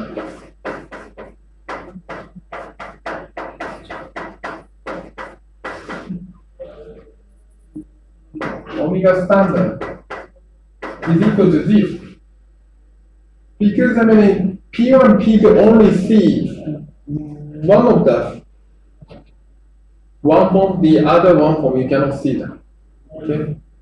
You cannot see them. So therefore, it doesn't have an area with respect to standard symplectic form. Okay? So therefore, depending on which the symplectic form, which R2 you are set in, so it can be Lagrangian or cannot be Lagrangian. You understand what I mean? Because omega restricted L should be 0. Okay?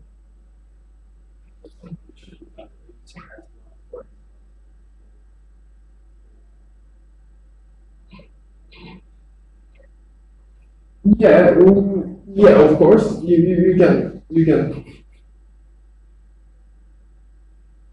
That's one way to. I mean, it shouldn't be 1 point. It should be 1 point. If it's in vanish at each point, so it will vanish.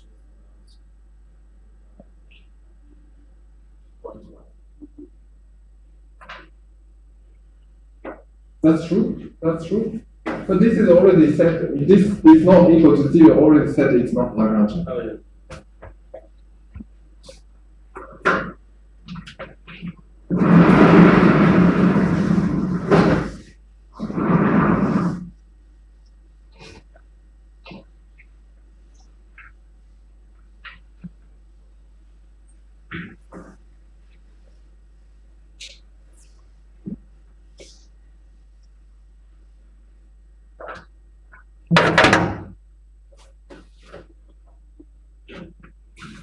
So another example Lagrange submanifold is a zero section.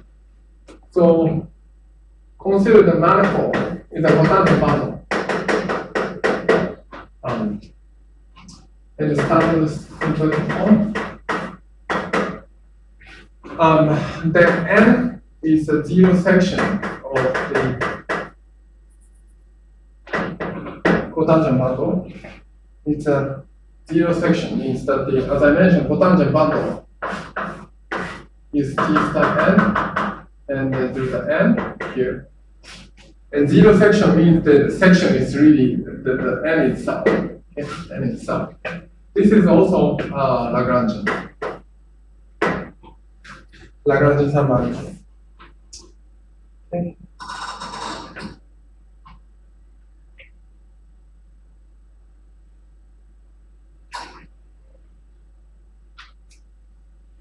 So that's very easy because when standard symplectic form is sum of dpi, which dxi, and then the coordinate in here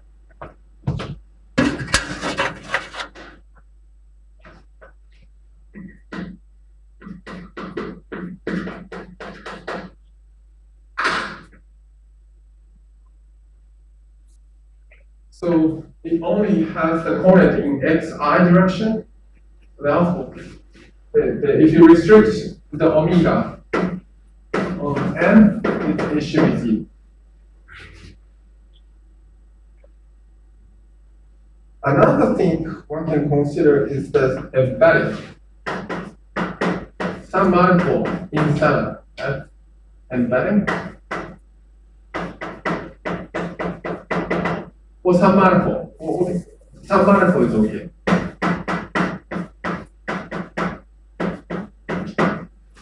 Okay. And then one can consider so-called Konoma bundle. This is Konoma.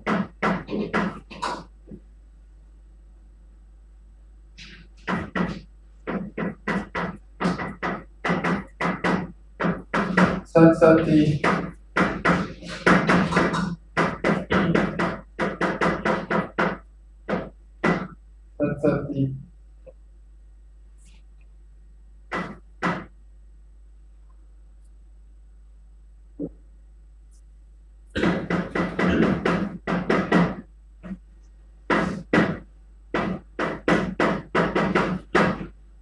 for n.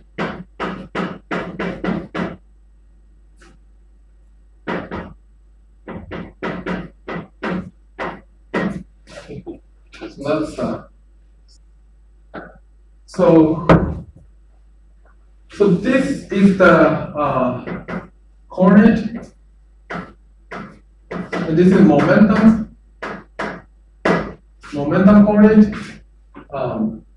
So x is inside z, but upper that does not see any vector field, a vector tangent vector on the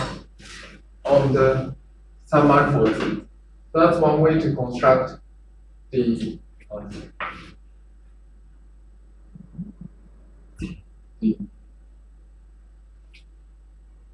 constructor. Okay, for instance, suppose T star n is the say T star R2, which is R4. Okay, R4. And then suppose so R2 is the again the same situation. X1, X2, and then five direction P1, P2. Okay. And then suppose you consider some mark for X1. Okay. Start by X1. Then L of this R1, X1 is R2 of X1 and P2.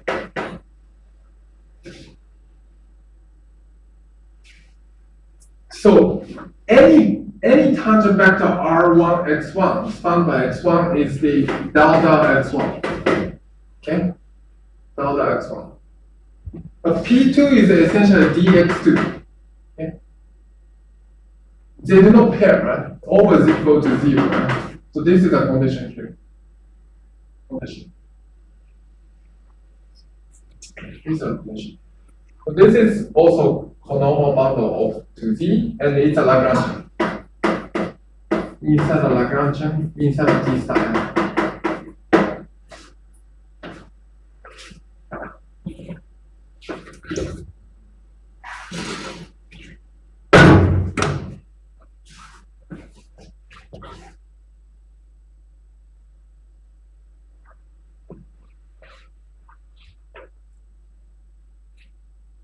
Okay, and then Weinstein-Tuber neighborhood theorem. So it's a very important theorem. Saying that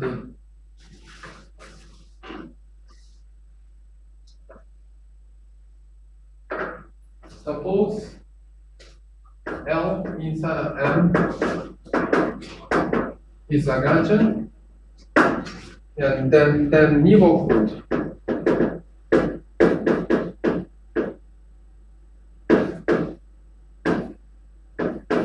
of L is isomorphic potential bundle of L. So this is the Weinstein.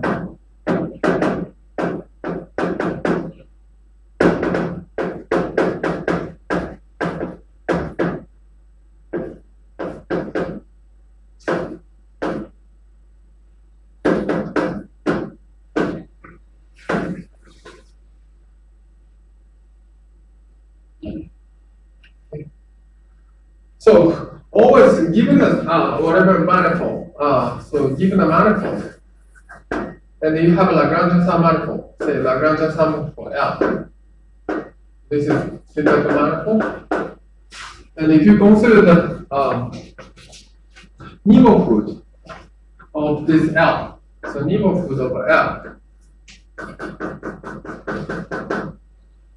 this always can be just symplectic homomorphism to cotangent bundle. So this purple region is always look like cotangent bundle of L.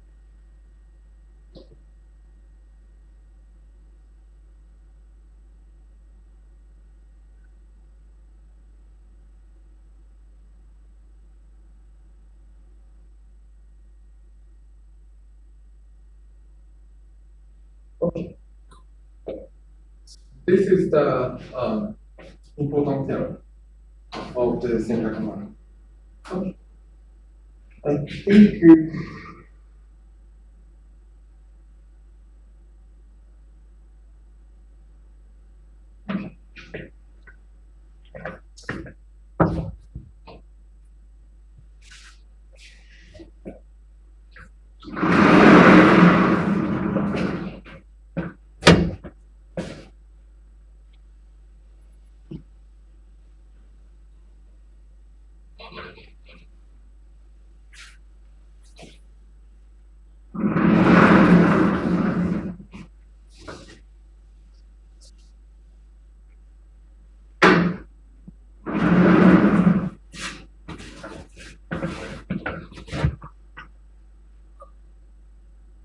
okay.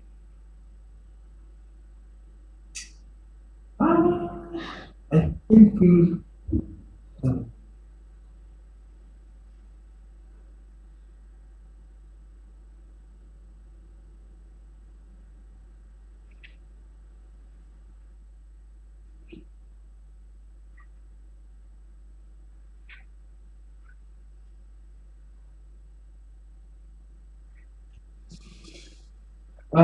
sorry.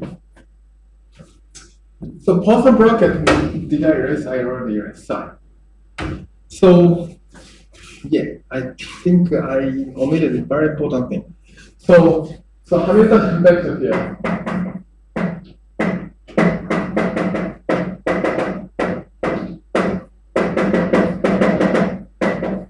咱们这个下面长so given that h is a function, you can solve.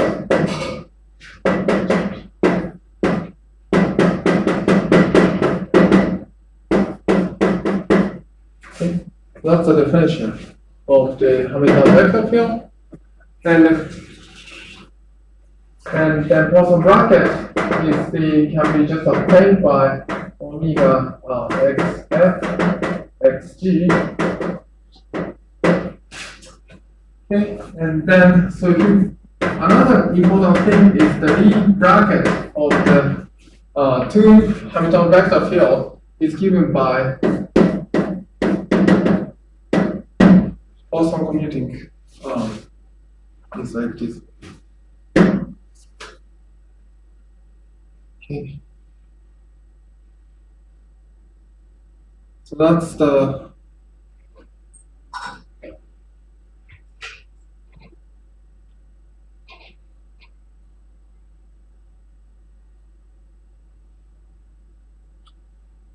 case. Can you prove that? How do you prove that? Can you show this identity?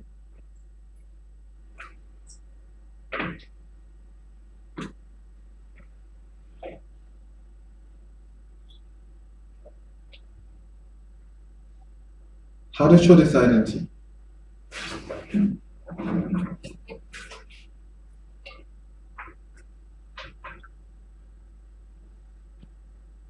B bracket.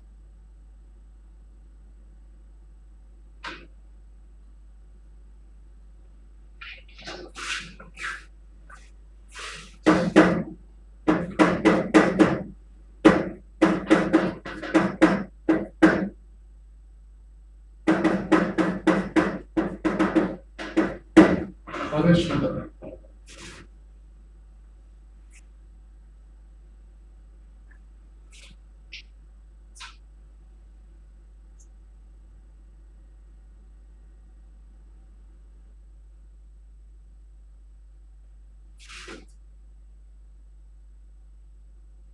Can you show? Can anybody show this one?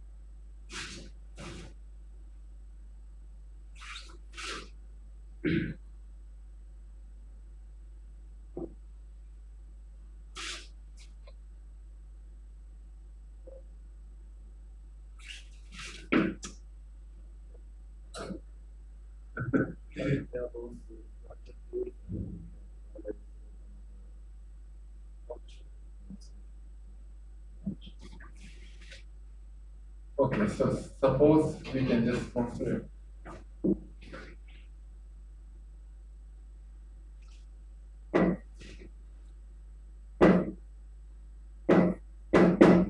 Okay, so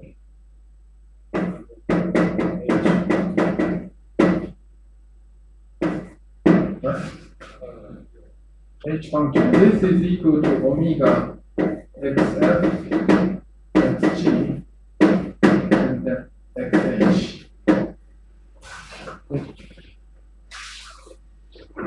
On the other hand, minus xfg is indeed equal to h is minus omega xg xh.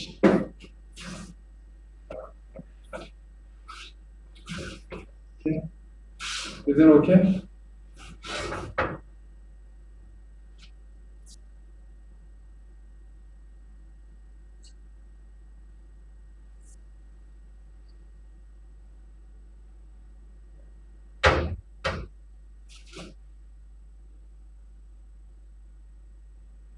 Okay.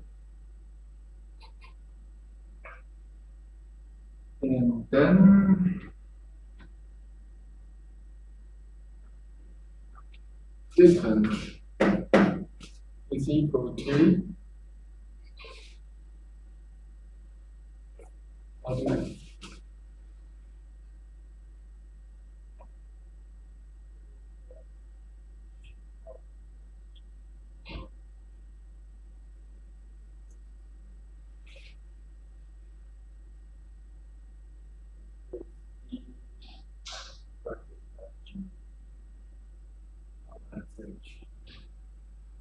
B bracket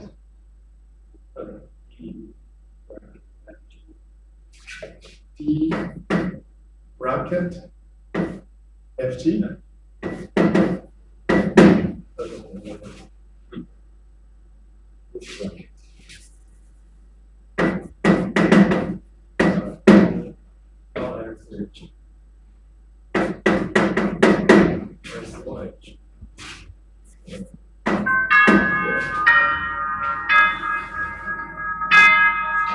Okay. So this is equal to that's true. So H. Use the definition of the D is a. So this is the X edge. And for this one. Okay. Close. Yeah. And this is XH, omega, XF, and XG.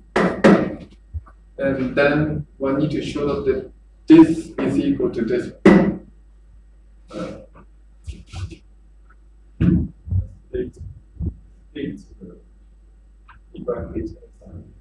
Yeah.